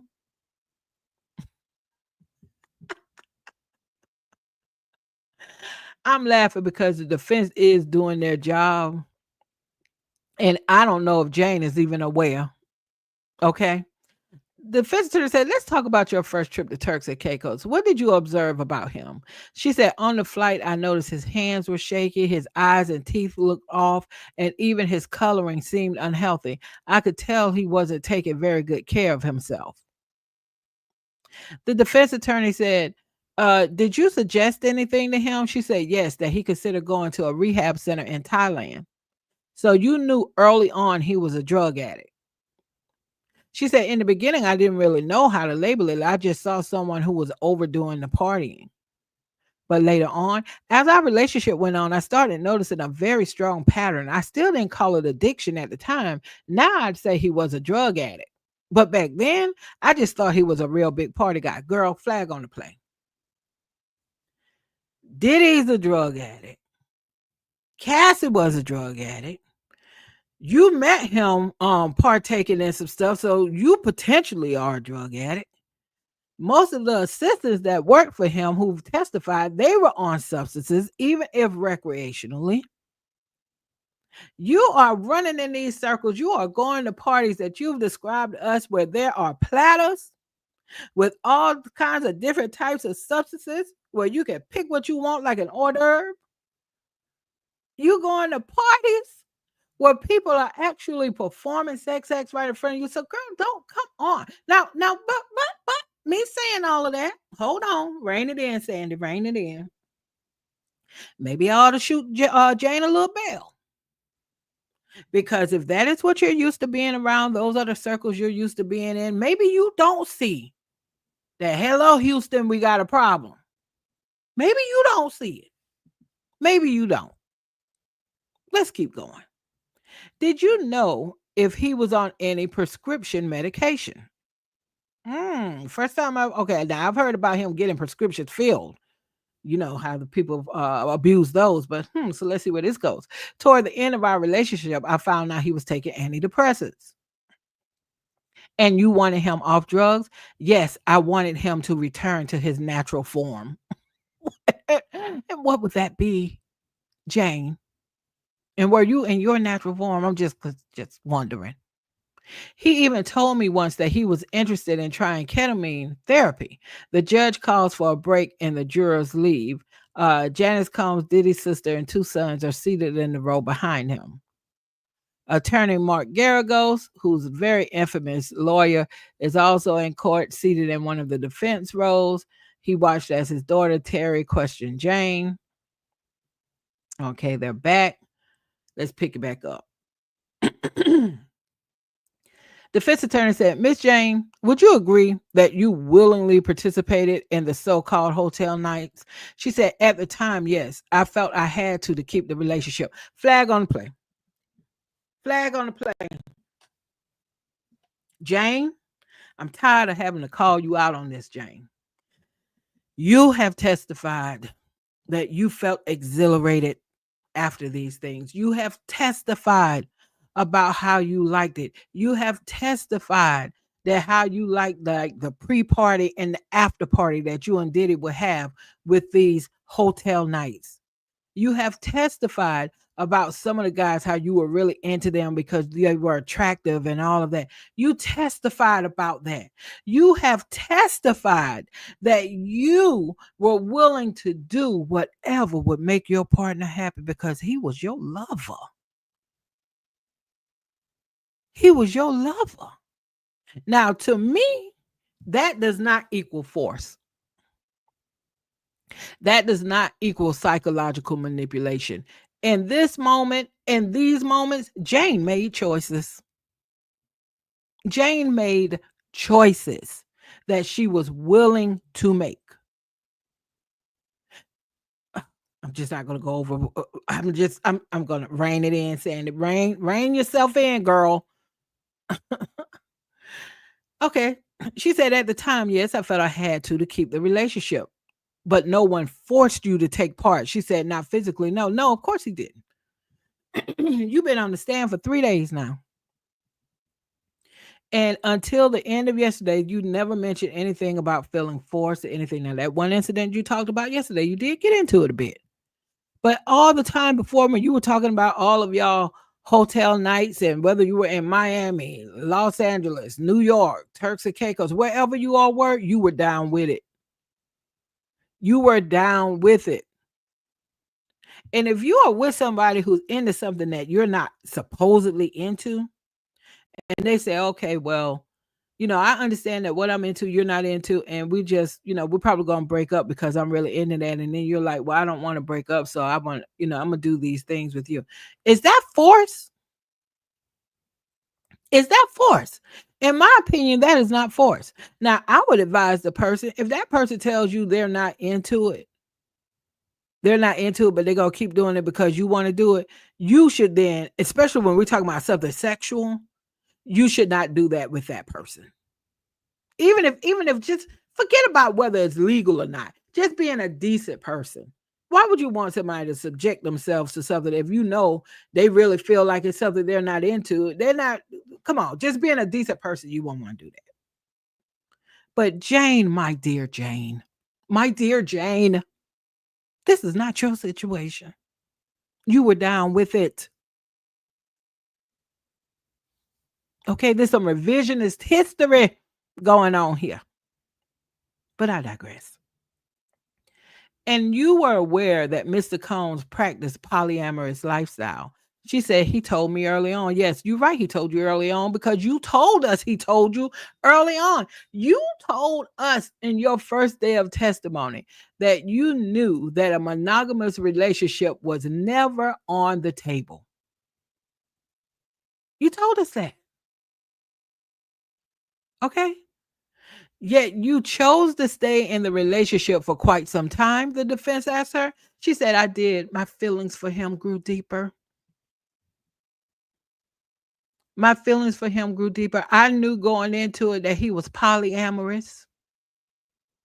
I knew going into it he was already dating my friend, but I said, hey, I think I feel something here, you know, I feel like you are Diddy and you got a big uh, bank account.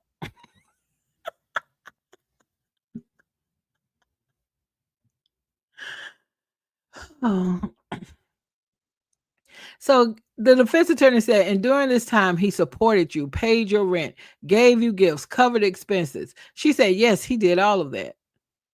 Would you say he was kind and generous at times? She said, yes, he could be very generous.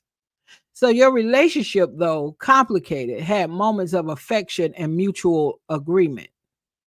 Jane said it did. But that doesn't mean it didn't hurt or feel controlling. Well, Jane, I'm going to say this again. I'm going to talk like Jane is right here sitting in front of me. Jane, this is part of what you signed up for.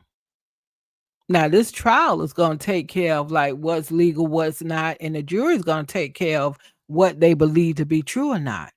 But at the end of the day, Jane, when you say you went into this relationship understanding that it was complicated, understanding that Diddy told you up front that he was polyamorous, understanding that there were moments of affection and mutual agreement, you said that, but that doesn't mean it didn't hurt or feel control. You went into this relationship with this man, and after he saw you were willing to get on what time he was on with these hotel nights, y'all started discussing a contract. What you call a quote unquote love contract. You say, okay, Diddy, I think you give me $15,000 a month. That should do it. He said, how about 10? You said, okay, I'll take the $10,000 a month. This man told you from the gate, I'm not into that monogamy stuff. So if you then say, because again, in your testimony over the past 3 days, your biggest problem was not the hotel nights. In fact, I would say you did not have a problem with the hotel nights based on how you were testifying here over the past 3 days. You had a problem when these other women started coming into the picture and you did not see yourself. You saw yourself moving down on the roster and you had a problem with that. He out here all in the public with Young Miami. You like, what's that about? How she get to be public and I'm private? That's what you were upset about. You signed an agreement, a quote unquote love contract. He's putting $40,000 down on this place that you're renting and paying $10,000 a month for you to stay there based in accordance with your love contract. And you don't think there's not going to be a controlling element to that? And you're a 34, 35-year-old woman who just got through dealing with, who your baby's father is. So you're used to dealing in certain circumstances. And when these men are getting up off of this kind of bread, it's coming with some stuff. You know that. And you were on board with this transactional arrangement. So all this she's doing up here on this stand about like, well, we had so much fun and so many good times. That was my baby. I loved him. He was my lover. I want to take care of my partner. I would bathe him and feed him. But he kept putting these other witches up ahead of me. That is what you were upset about. That is what you were upset about. Now, what you told us yesterday about the altercation that happened between y'all, when you pushed his head into a marble counter and threw lit candles on him and glasses at him, and then he put you in a chokehold and kicking down doors like you a damn Hulk. Oh, that's problematic. And if the police had been called that night, And if the truth had been told, you would have been arrested for domestic violence, and so would he. And I'm saying that simply because you told us in your testimony yesterday that you hit him first. Now, did he go overboard and get excessive with what he did to you next? Yes, he did. He went too far because he's still a man and he ain't have to keep beating on you like that, putting knots on your head and all that. He ain't have to do all that. He went too far. Okay. But if the police had been called that night, both of you would have went to jail if the cop was doing his job. Okay, Jane. But I digress. Rein it in, Sandy. Let's get back. So the defense attorney says, during the hotel nights, did you and Mr. Combs spend time alone together? She said, yes. We usually have about 30 minutes to an hour alone before the entertainer came and sometime afterward too. And how did you feel about that alone time?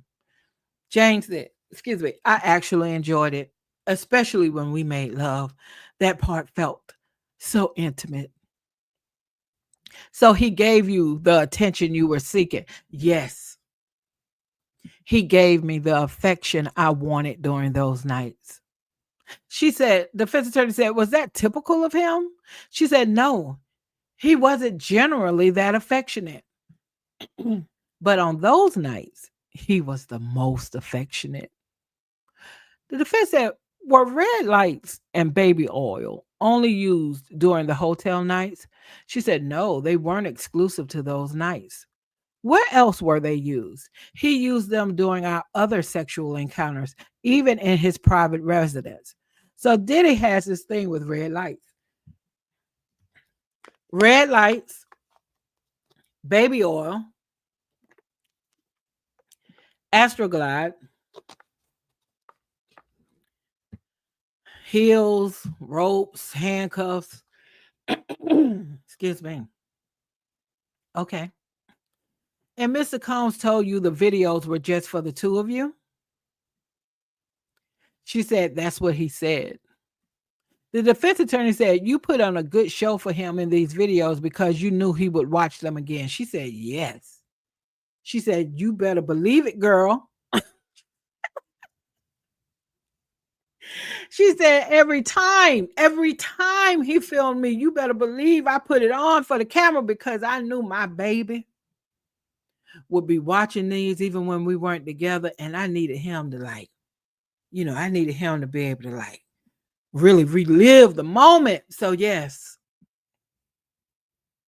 The defense attorney said, isn't it true that you enjoyed rewatching the hotel video nights with Mr. Combs? She said, no, I did not like that part. Now, since when, girl? Since when? I'm simply asking since when based on your prior testimony. Because in your prior testimony, you talked very positively about y'all's movie nights. In your movie nights, you all were the movie. You all were playing back video of y'all hotel nights when y'all would just stay in, hotel night video and chill nights. That's what you said. That was what you said. So you said you didn't like that part. The defense attorney said, but you still did it? She said, yeah, it was just part of the relationship, something I tolerated, even if it made me uncomfortable. But so I'm saying, did he force you to sit down and watch them videos is what I'm thinking. Okay. She said the defense attorney tells the judge that she may pause James Cross at 3 p.m. today to give the jurors a break. She'll pick up again on Wednesday and continue through Thursday. The main goal here is to complete James Cross by the end of Thursday. Okay, the defense attorney said, let's talk about the hotel nights. What was your understanding of why Mr. Combs wanted them? She said they were driven by his desires. I'd label it as a cuckold. Would you label it as a cuckold? We would all label it as a cuckold, honey. Because that's he's sitting over there looking at y'all, doing what y'all doing. And then the nasty part. Well, when these dudes would finish doing what they're doing with you, he would want you to put their fluids on him and he would play with it. Y'all, some nasty ML folks, okay? Nasty. She said they were driven by his desires. I label it as a cuckold. A man being turned on by watching his woman having with another man. That term was spot on. The defense attorney said, and why did you participate? She said, out of love. Wait a minute now. You don't mean out of force? What you talking about? What you talking about? Now Jane's telling the truth. Jane is telling the truth, and I'm saying Jane is telling the truth because this is in alignment with what her testimony has been for the past 3 days. Her beef was not with the hotel nights, as they called them. Her beef was with the fact that she felt like he was putting other women ahead of her on the roster. She was even okay that it was a roster. She just needed that number one spot, and she felt like he wasn't giving her that. And she felt the way. She felt the way. So the defense attorney said, why did you participate? She said, out of love. I wanted to please him. The defense said, did Mr. Combs ever explain his motivations? He liked to call it voyeurism. I use the word cuck for myself. Okay, that's what he into. That's what he's into. And you knew that what he was into, and you were willing to be a part of it. Jane said, I also think there may have been some I need some sound effects right now. I'm just starting streaming, so y'all know I don't know what I'm doing. I need some sound effects right now.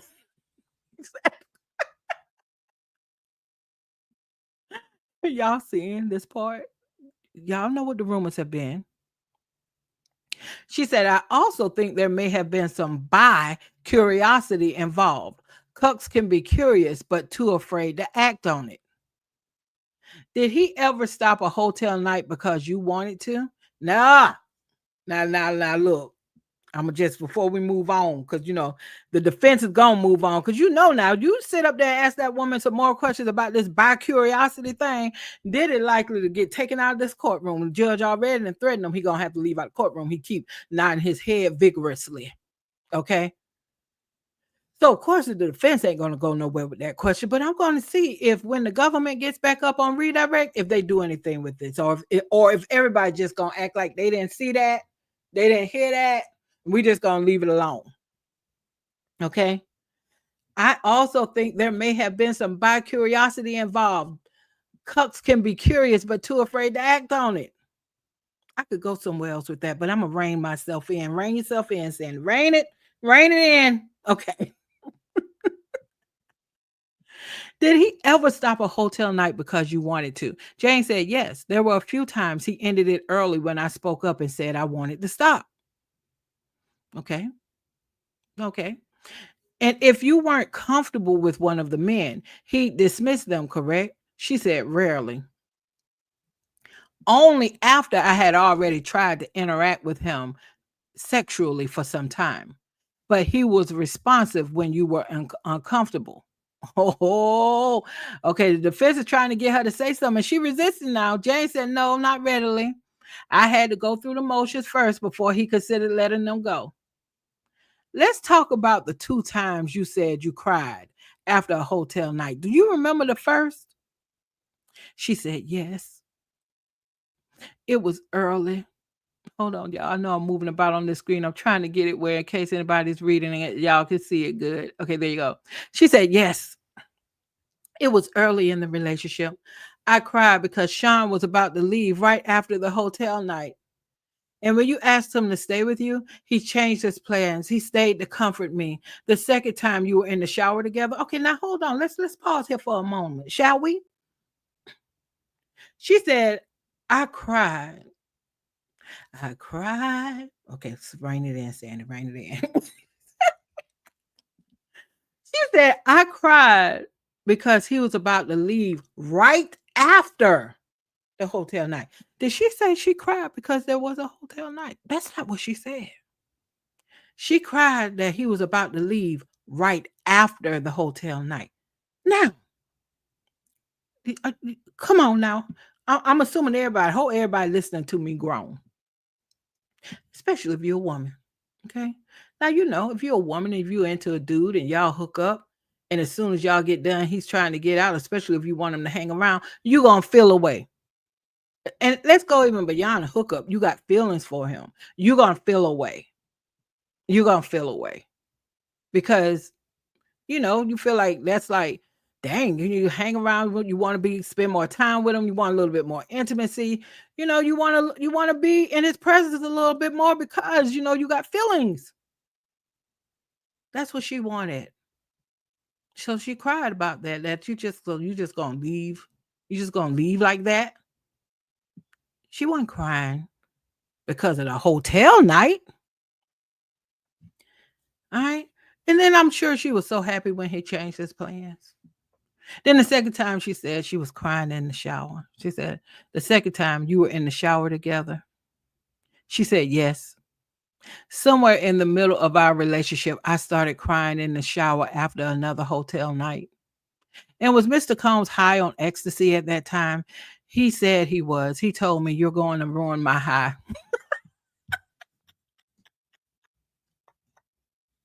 Y'all, I have to laugh because for some of this, I cannot take these people seriously. I cannot take these people seriously. Okay? And said he was too high to see me cry. Well, I had that. Well, damn, did it? If you were so high when she was crying, what the hell you was seeing when she was crying? Was you hallucinating? What was going on? The defense said, let's go back to your earlier testimony, the hotel nights, or as you call them, freak offs. Well, did she call them freak offs? Because I thought she was calling them hotel nights. Jane said, yes. You described these nights as being driven by Mr. Combs, correct? She said, that's right. That's right. That's what my baby wanted, and I wanted my baby to be happy. So, yes.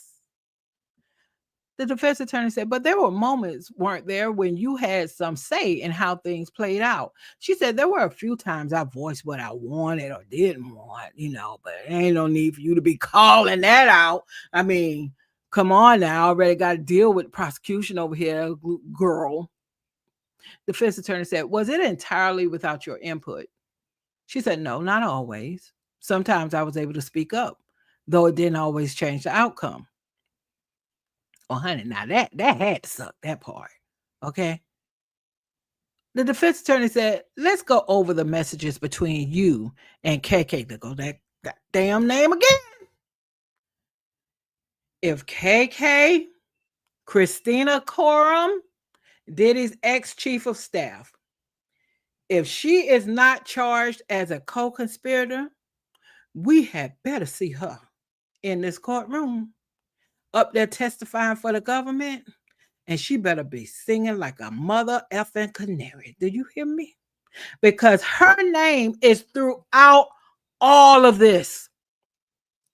All of this, whether it's from Cassie to the assistants who were even coming to her as an executive, complaining about things they were seeing and being subjected to. She was involved in trying to get the security tape from the hotel, running the security guard down. She's showing up personally in the lobby like, hey, where Eddie at?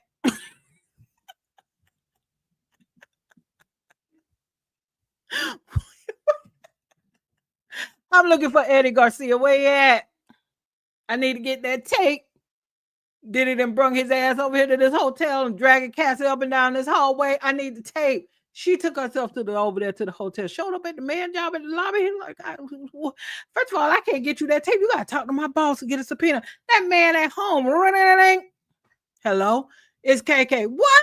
The man said he nervous. How you get my phone number? She like, don't worry about all that. We need the tape. And we believe you the one to make it happen. KK. That KK. Okay? So the defense says, let's go over the messages between you and Christina Coram. These were sent around the times he allegedly asked you to bring drugs to Miami, correct? She said, yes. You testified earlier that you had a phone conversation with Miss KK, during which she told you it was fine to bring the drugs and even instructed you to put them in your checked luggage. She said, yes. Oh, KK, bring your ass to the stand, girl, because we got some questions for you.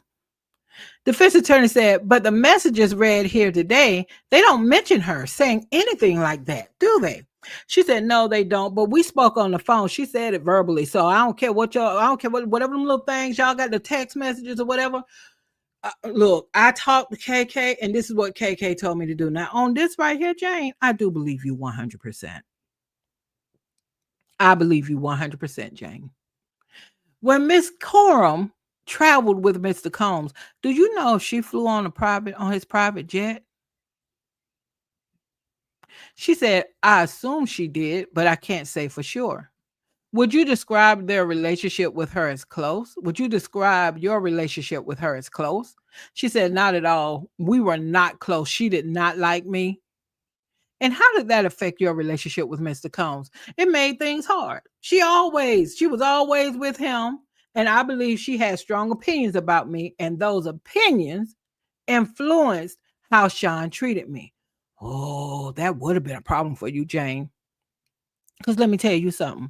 As much as I'm sure Diddy was enjoying these hotel nights, aka freak offs, aka y'all doing too much, okay, he would have let you go before he let his right hand go. The woman that people say ran his whole life, he would have let you go. So yeah, I'm sure she did have influence. I'm sure she did have influence. Okay. It made things hard again. She said she was always with him. I believe she had strong opinions about me, and those opinions influenced how Sean treated me. Okay, at that point, they went on a lunch break. Okay. Before they went on the break, Jane and Diddy used to call their freak offs the trifecta. He was Jordan. What? What? What? What? What? I'm a big sports fan over here, so I gotta pause a little bit just reading this right here. Before they went on a break, Jane said Diddy used to call their freak offs the trifecta. He was Jordan, she was Kobe, and Paul, a male escort, was Shaq.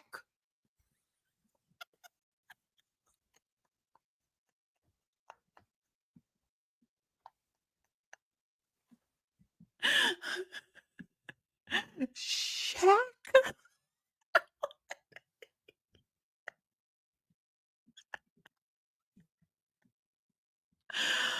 Oh my God, you cannot make this shit up. Okay. Oh,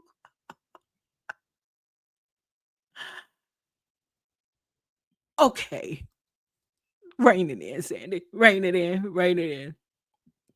So the defense attorney said, Jane, I'd like to revisit your messages from around Halloween 2021. Do you recall texting Mr. Combs that you wanted to see him?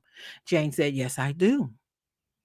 And he replied that he'd had a rough day and wanted you to, quote unquote, lead tonight. So I guess tonight she was going to be Jordan. She said, that's correct. The defense attorney said, you responded by suggesting the two of you freshen up, have a drink, and see where the night goes. She said, yes. Did Mr. Combs mention he didn't feel like being around people? She said he did. And the two of you ended up having what you referred to as a hotel night after those texts. She said, yes, we did. Now, the next day, you texted someone named Sly asking for explicit videos. Is that correct? She said, yes, I was with him at the time. He asked me to reach out to Sly for those videos. Then a few days later, you texted Sly again, this time saying, I'll organize. And you asked about a visit. She said, yes, we were still together trying to plan when we might see Sly. Mm. That's a whole lot of joint activity, honey. Something you don't want to do, something you only just did it for the after party when you got to be one on one with Diddy. You weren't down with none of this. Girl, stop it. You mentioned earlier that you were pursuing a modeling career. Can you tell the court a bit about that?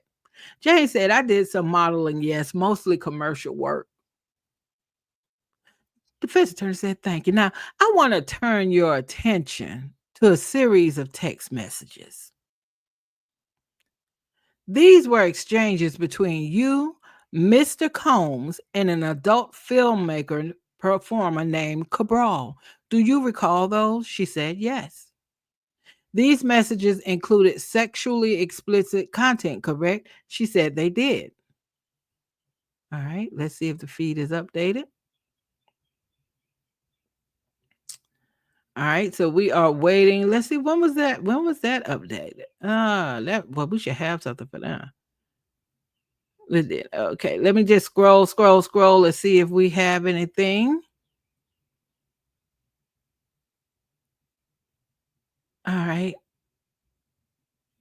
Hold on one second, you all. I'm gonna try and see if. And this lady was doing so good with her thread. Where is the rest of this? Hold on, because if not, we do have updates on the CNN side we could flip to.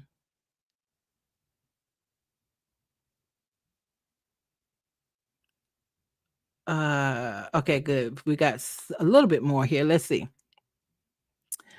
These were exchanges between you and Mr. Combs, an adult performer. Okay, we read that part. These messages included. Okay, we read that part. Jane, let's turn to the text message between you and Mr. Combs from November 2021. Do you recall planning to see each other? She said, yes, I remember. In those texts, Mr. Combs asked you to be explicit, correct? She said, that's right. And in response, you sent him sexually graphic messages involving yourself, Mr. Combs, and someone you referred to as an quote unquote entertainer. She said yes, because that's what he wanted. That's how he liked to communicate. Mm-hmm. Okay, then why just hummed a Negro spiritual? What's going on? Rein it in, Sandy. Rein it in. Okay, rein it in. All right. Defense attorney, you both exchanged a series of these fantasy messages. Eventually, Mr. Combs asked what you wanted to do. How did you respond? I said, I wanted to spend time with my favorite person. After that, did he ask you if you wanted him to come with an entertainer? She said, yes. The defense said, did you agree to that? She said, I did, because that was the only option I was given, and I wanted to see. Now, that is not what we saw in the text messages. That is not what we saw in the text messages. In the text messages, he asked you if he could bring an entertainer.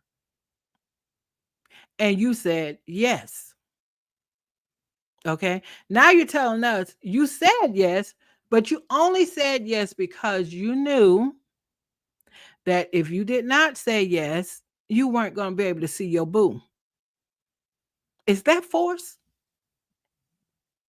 I'll wait. Is that force? That's what the government has said. This witness is supposed to help prove that it's force and it's trafficking. So is that force? I'm saying it's not force. Okay. Then the defense attorney said, I'm now going to read aloud a message you sent to Mr. Combs. Oh, my word.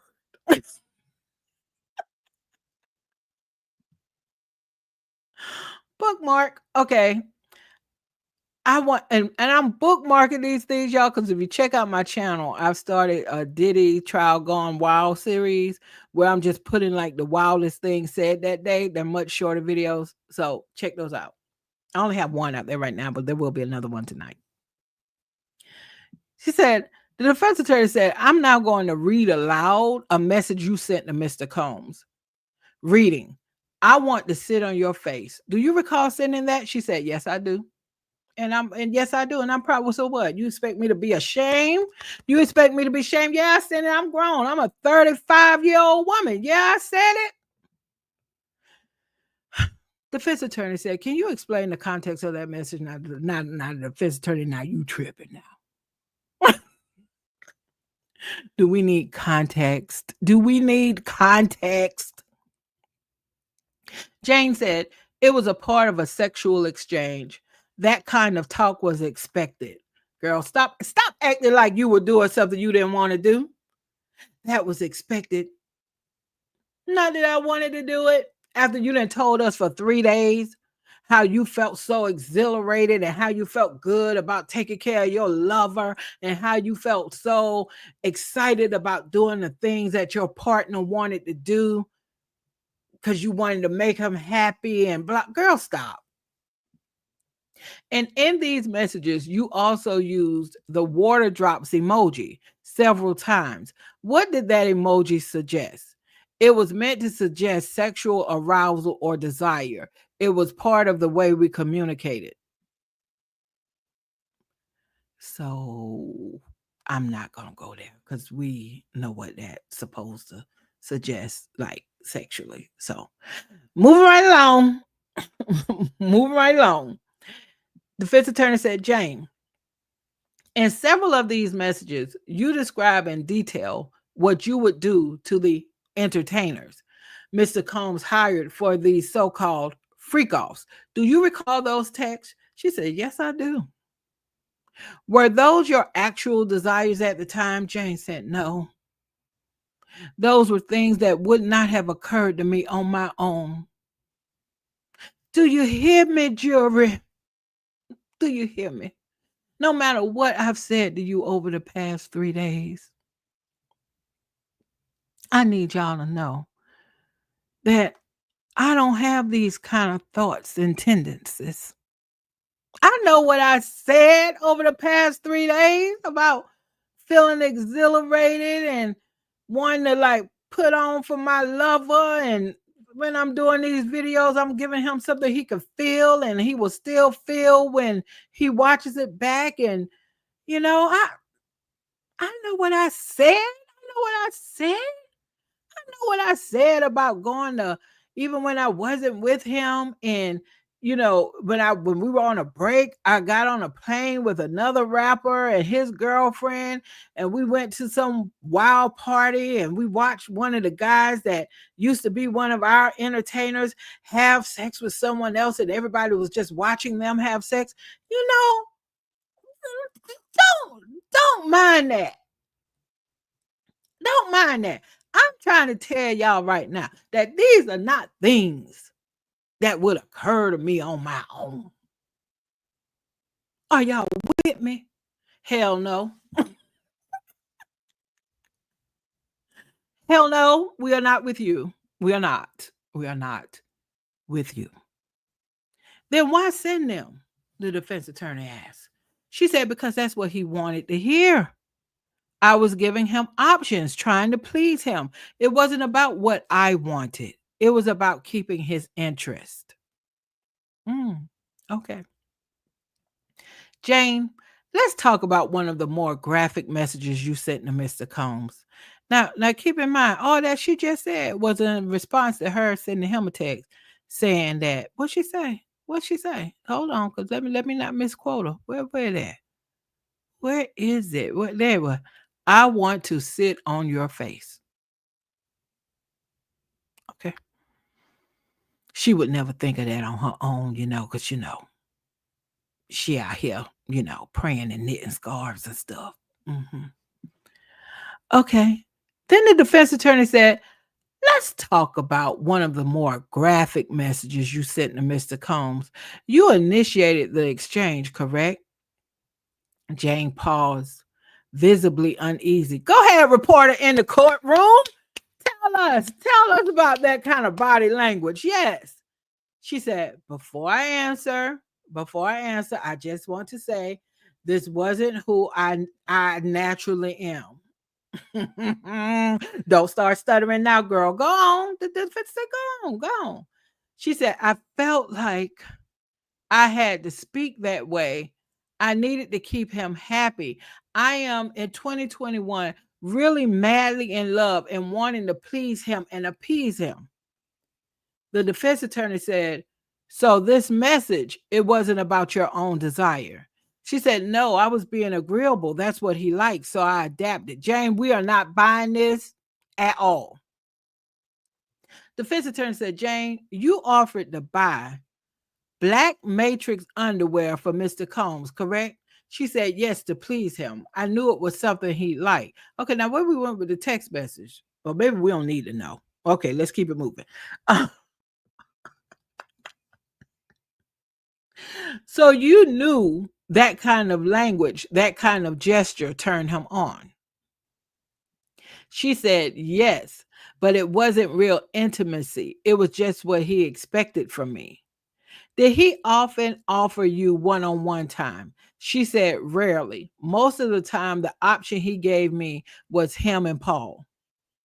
And when you agreed to that, she said, I said yes because I wanted to see him. Meeting with an escort was my only option. I wanted to see my lover. See how she keeps using that word.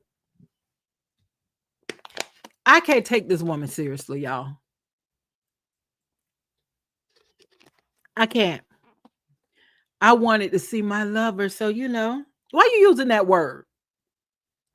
If you are in a situation where you are at this side of your story, where you are now, courtroom, testifying, federal case against Diddy, and your story is, man, I was down with him. I loved him. And then he got me wrapped up into this lifestyle that I wasn't really trying to feel. I was traumatized. I didn't know how to say no. I couldn't say no. He was paying for my apartment. The baby daddy over here only giving me $4,600. How was I supposed to live?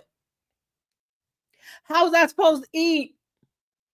So that's why I did this stuff. That's what you're trying to tell us. And then when you're talking about the things you didn't want to say, you say, I wanted to see my lover. Why so affectionate? Huh, Jane? Why so affectionate in your wording when you are talking about Diddy? Don't line up, girl. It does not line up. The defense attorney said in some of the later messages, you brought up the idea of attending sex parties, correct? She said, yes. Why did you initiate that? Whoa, why did you initiate that, Jane? Because you already said when you sent him that text message and said that you wanted to sit on his face. You said that wasn't nothing, in your Puritan way of thinking. That was not anything that would naturally come to you. You had been so contaminated by his ways. That's the only reason why you put that in the text message. Now you out here saying, well, you know what we should do? Hey, Diddy, wake up. I know you're coming down from whatever shit you took. Just, come on. You know what we should do next? Baby, I think we need to go to a sex party. So the defense attorney said, why did you initiate that? She said, Sean had been telling me about them. He said we should go to one. The defense attorney said, so this was your idea or his? Now she's saying it was his. I was just giving him options, saying what I thought he wanted to hear. Oh, now it was his idea. But what did you just say a few minutes ago on the stand in this testimony? Huh? Let's back up. Let's back up right now. Listen. Did he offer? Okay, most of the time, okay, let's get to where it was, because we about to trap you up in a lie right now. Okay. In some of the later messages, you brought up the idea of attending sex parties, correct? She said yes. So down here, you're trying to make it sound like it was really his idea. So Sean had been telling me about them. He said we should go to one. So this was your idea or his? It was his. That ain't what you just said, Jane. Jane, we're catching you in lies in real time, girl. That is not what you just said, Jane. That's not what you just said. But let's go on. Rein it in, Sandy. Rein it in. Did you and Mr. Combs discuss hiring escorts like Don and Cabral? She said, yes, he often brought them up. The defense attorney said, in fact, you reminded him that he wanted to save Cabral for a grand finale. You called it a showstopper, big boom, game over situation, didn't you? He often brought them up, Jane said. Defense attorney said, wait a minute. In fact, you reminded him that he wanted to save Cabral for a grand finale. You called it a showstopper, big boom, game over situation. Did you not? Jane said, yes. I was trying to delay it. I was just making excuses to get out of something he was pushing me to do. Mm. Defense attorney said, let's talk about the voice messages from November 22nd, 2021. Combs told you the last vision we had included Don and Sly, the entertainers you use frequently. Jane said that's what he said. You replied suggesting he wait until after the album dropped. Why? She said, like I said, I didn't want to go through with it. I thought if I played along and pushed it down the line, he'd drop it. First of all, why would you think that? This man is engaging with you in these hotel nights and freak offs on your birthday. When y'all supposed to go out on dates, he's coming through having one of these freak offs that going on about his business. Y'all on planes together, y'all flying wherever y'all flying. Y'all got to do the freak off before y'all do anything else. What in the world, in your experience, would have made you think that this man was going to drop it? And not to mention, I'm still not fully on board that you were trying to push it down the line. You are just not being honest, Jane. But later, you saw on social media that he was with another woman. She said, yes. He told me he wanted to see me, but there she was posting with him. And in your text, you expressed frustration. She said, the defense attorney said, you said he pressured you for hotel vibes with Don and Sly, but spent that time with someone else, someone he bought a Chanel bag for. Who are we talking about? Are we still talking about Young Miami? Who are we talking about? Is this Gina? Who are we talking about? Which person on the roster are we talking about right now? Jane said, exactly. I gave in to things I didn't want with strangers and still didn't get the same care or treatment. So Jane. Oh, Jane. I'm gonna rein myself in before I get too far out there. So I'm gonna rein myself in right now. Because I'm trying not to, be repetitive. So Jane, you're saying that you engaged in these freak offs sometimes with 3 men in one night in addition to Diddy. And that what you are floored by is that after you done did all of that, this man still didn't give you the same care or treatment that he looks like he's giving to whomever this is you're talking about that's out here on social media. So Jane, I would say to Jane and all the Janes of the world, first of all, I do not think Jane was involved as it relates to these freak offs in anything she didn't want to be a part of. I'm just based off of her testimony. That's where I stand on that. But Jane, if you were, and to all the Janes of the world, if you were doing something against your will or something, not that you were forced into, but something you didn't want to do, but you're doing it because you're trying to keep your partner, whose fault is that? Where does that accountability lie, Jane? Huh? Is it with Diddy? Should Diddy be accountable for you making this decision? Hmm. Because see, for Jane and all the Janes in the world, if you don't get your shit together, today it was Diddy, tomorrow it'll be Johnny, the next day it'll be Sam, and on and on and on. This is whack what she's saying right now. First of all, I don't even believe it. I don't even believe it based off of what her testimony has been the past 3 days. What I do believe is that when you saw him out there with these other women on Instagram, social media, and all that, that you felt the way. I do believe you on that. You trying to package it and say, not only did I go against what I wanted and gave my body up the way I did because I felt as if I had no other choice because of how he was controlling me. I then felt even worse because I saw him giving care and treatment to other people, and they were making social media posts, and he wasn't giving that to me. What? What? You wrong either way. One, if that were true, if that was like how you were really feeling, and girl, who fault is that? You a 34, 35-year-old woman. Come on now. None of us are perfect. None of us have probably been even perfect in our dating lives. But at the end of the day, it is power in owning. I made some effed up decisions.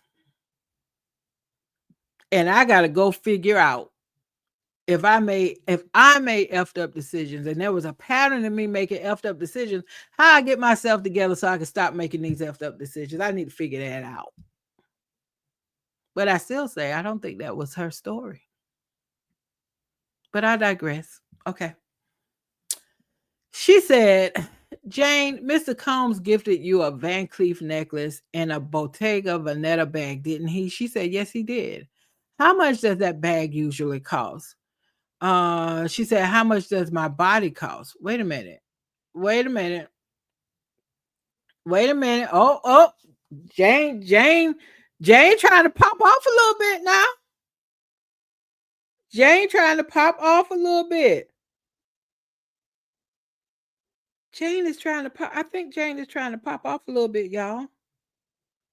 He said, Mr. Combs gifted you a Van Cleef necklace and a bag, designer bag, I'm sure.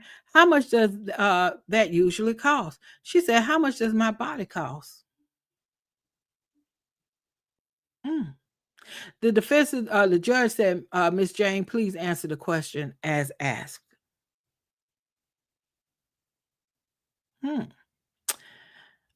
Hold on. Let's spin. Hold on.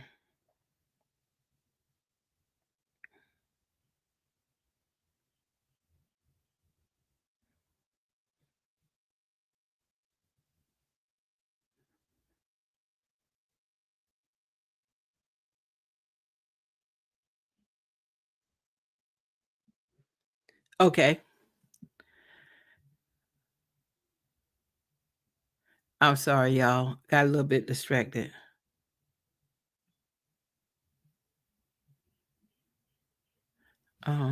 Just one second. 1 second. 1 second. 1 second. 1 second.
Okay. Thank you all so much for holding on for that short break. All right, let me make sure we are up and running just fine. Hold on a second. All right, good. Okay, let's jump back into the testimony. She said when so Garagos asked her how much does the bag usually cost. She pauses. Jane does. And then sharply, how much does my body cost? Miss Jane, please answer the question as asked, the judge says. Uh Garrigo said again, how much does a Bottega bag run? Bottega. How do you say that? Okay. Jane said around $1,500 to $5,000 depending on the bag. And do you know how much a Chanel bag costs? She said no. Jane said quietly, I'd like to take a break. We'll take a brief recess. Okay. This the person inside this P. Diddy trial update says that was quite an exchange between Garagos and Jane. Garagos insinuated that Jane was consensually having sex with other men and gladly accepting designer bags. She said, how much does my body cost? Okay, Jane. Okay, then she said they're back. Miss Jane, earlier you testified that your current home is quite different from where you used to live. Can you remind the court how large is your current residence? It's about 5,300 square feet, much larger than my old apartment, which was 1,400. The defense attorney said, and one of your businesses that was started with a $20,000 investment with from Mr. Combs, correct? She said, yes, that's correct. And he never asked for a share of the profit. She said, no, he didn't. Yet earlier you said you weren't able to do anything professionally during your relationship with Mr. Combs. Is that still your position?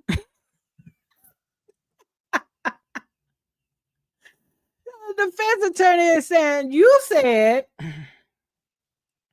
that your earning potential was down. You only made 10% of your earning potential messing around here with this ninja. That's what you said, Jane.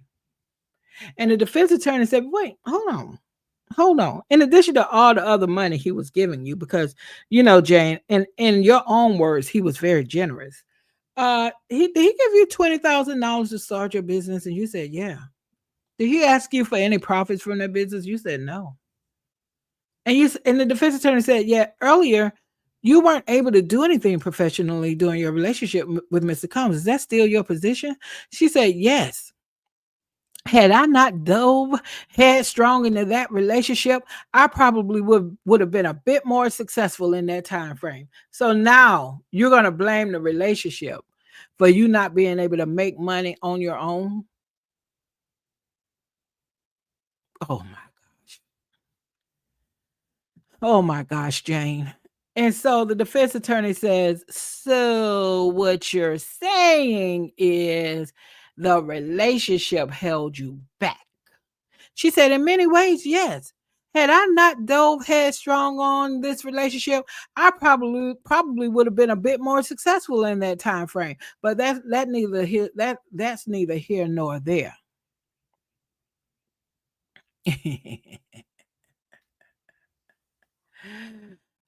And with that, ladies and gentlemen, court has adjourned for the day.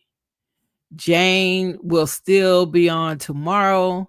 Judge says the court will resume at 1 p.m. This lady, I thought did an excellent job, and I need to make sure I tell her that.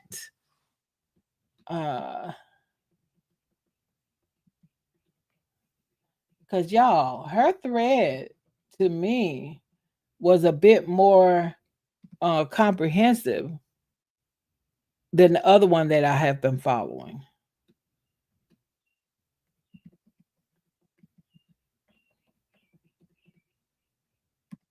And I'm appreciative of that.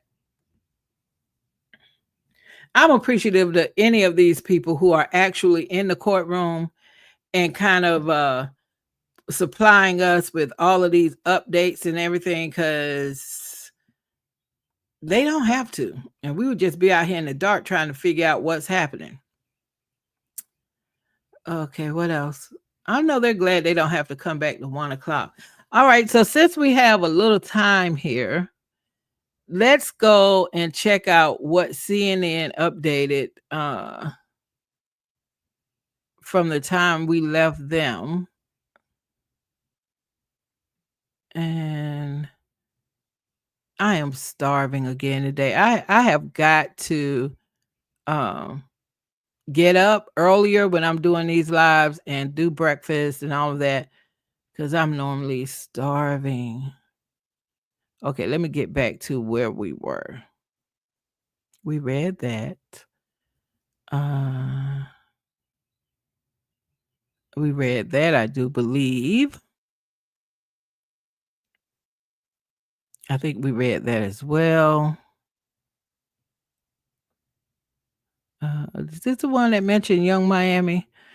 I think we're good on that. I think we're good on that. Okay. We just covered that pretty much. Uh, 'Cause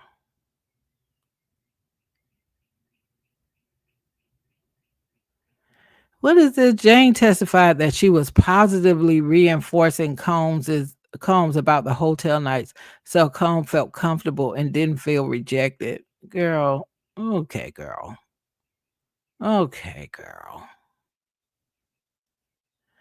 Well, well. I do think that is the end. I thought that went rather quickly. I've been on this live for a little over 3 hours, but I feel like it went by way faster than that, or so it felt like it did. Um, Again, I am so appreciative for any folks who are dropping by the live, no matter how long you stay. If you just check me out even just a little bit, I do appreciate it. Please like this video. Please leave a comment. And I appreciate the folks who have left comments today. Thank you for that. And if you're not a subscriber already, please consider subscribing to the channel.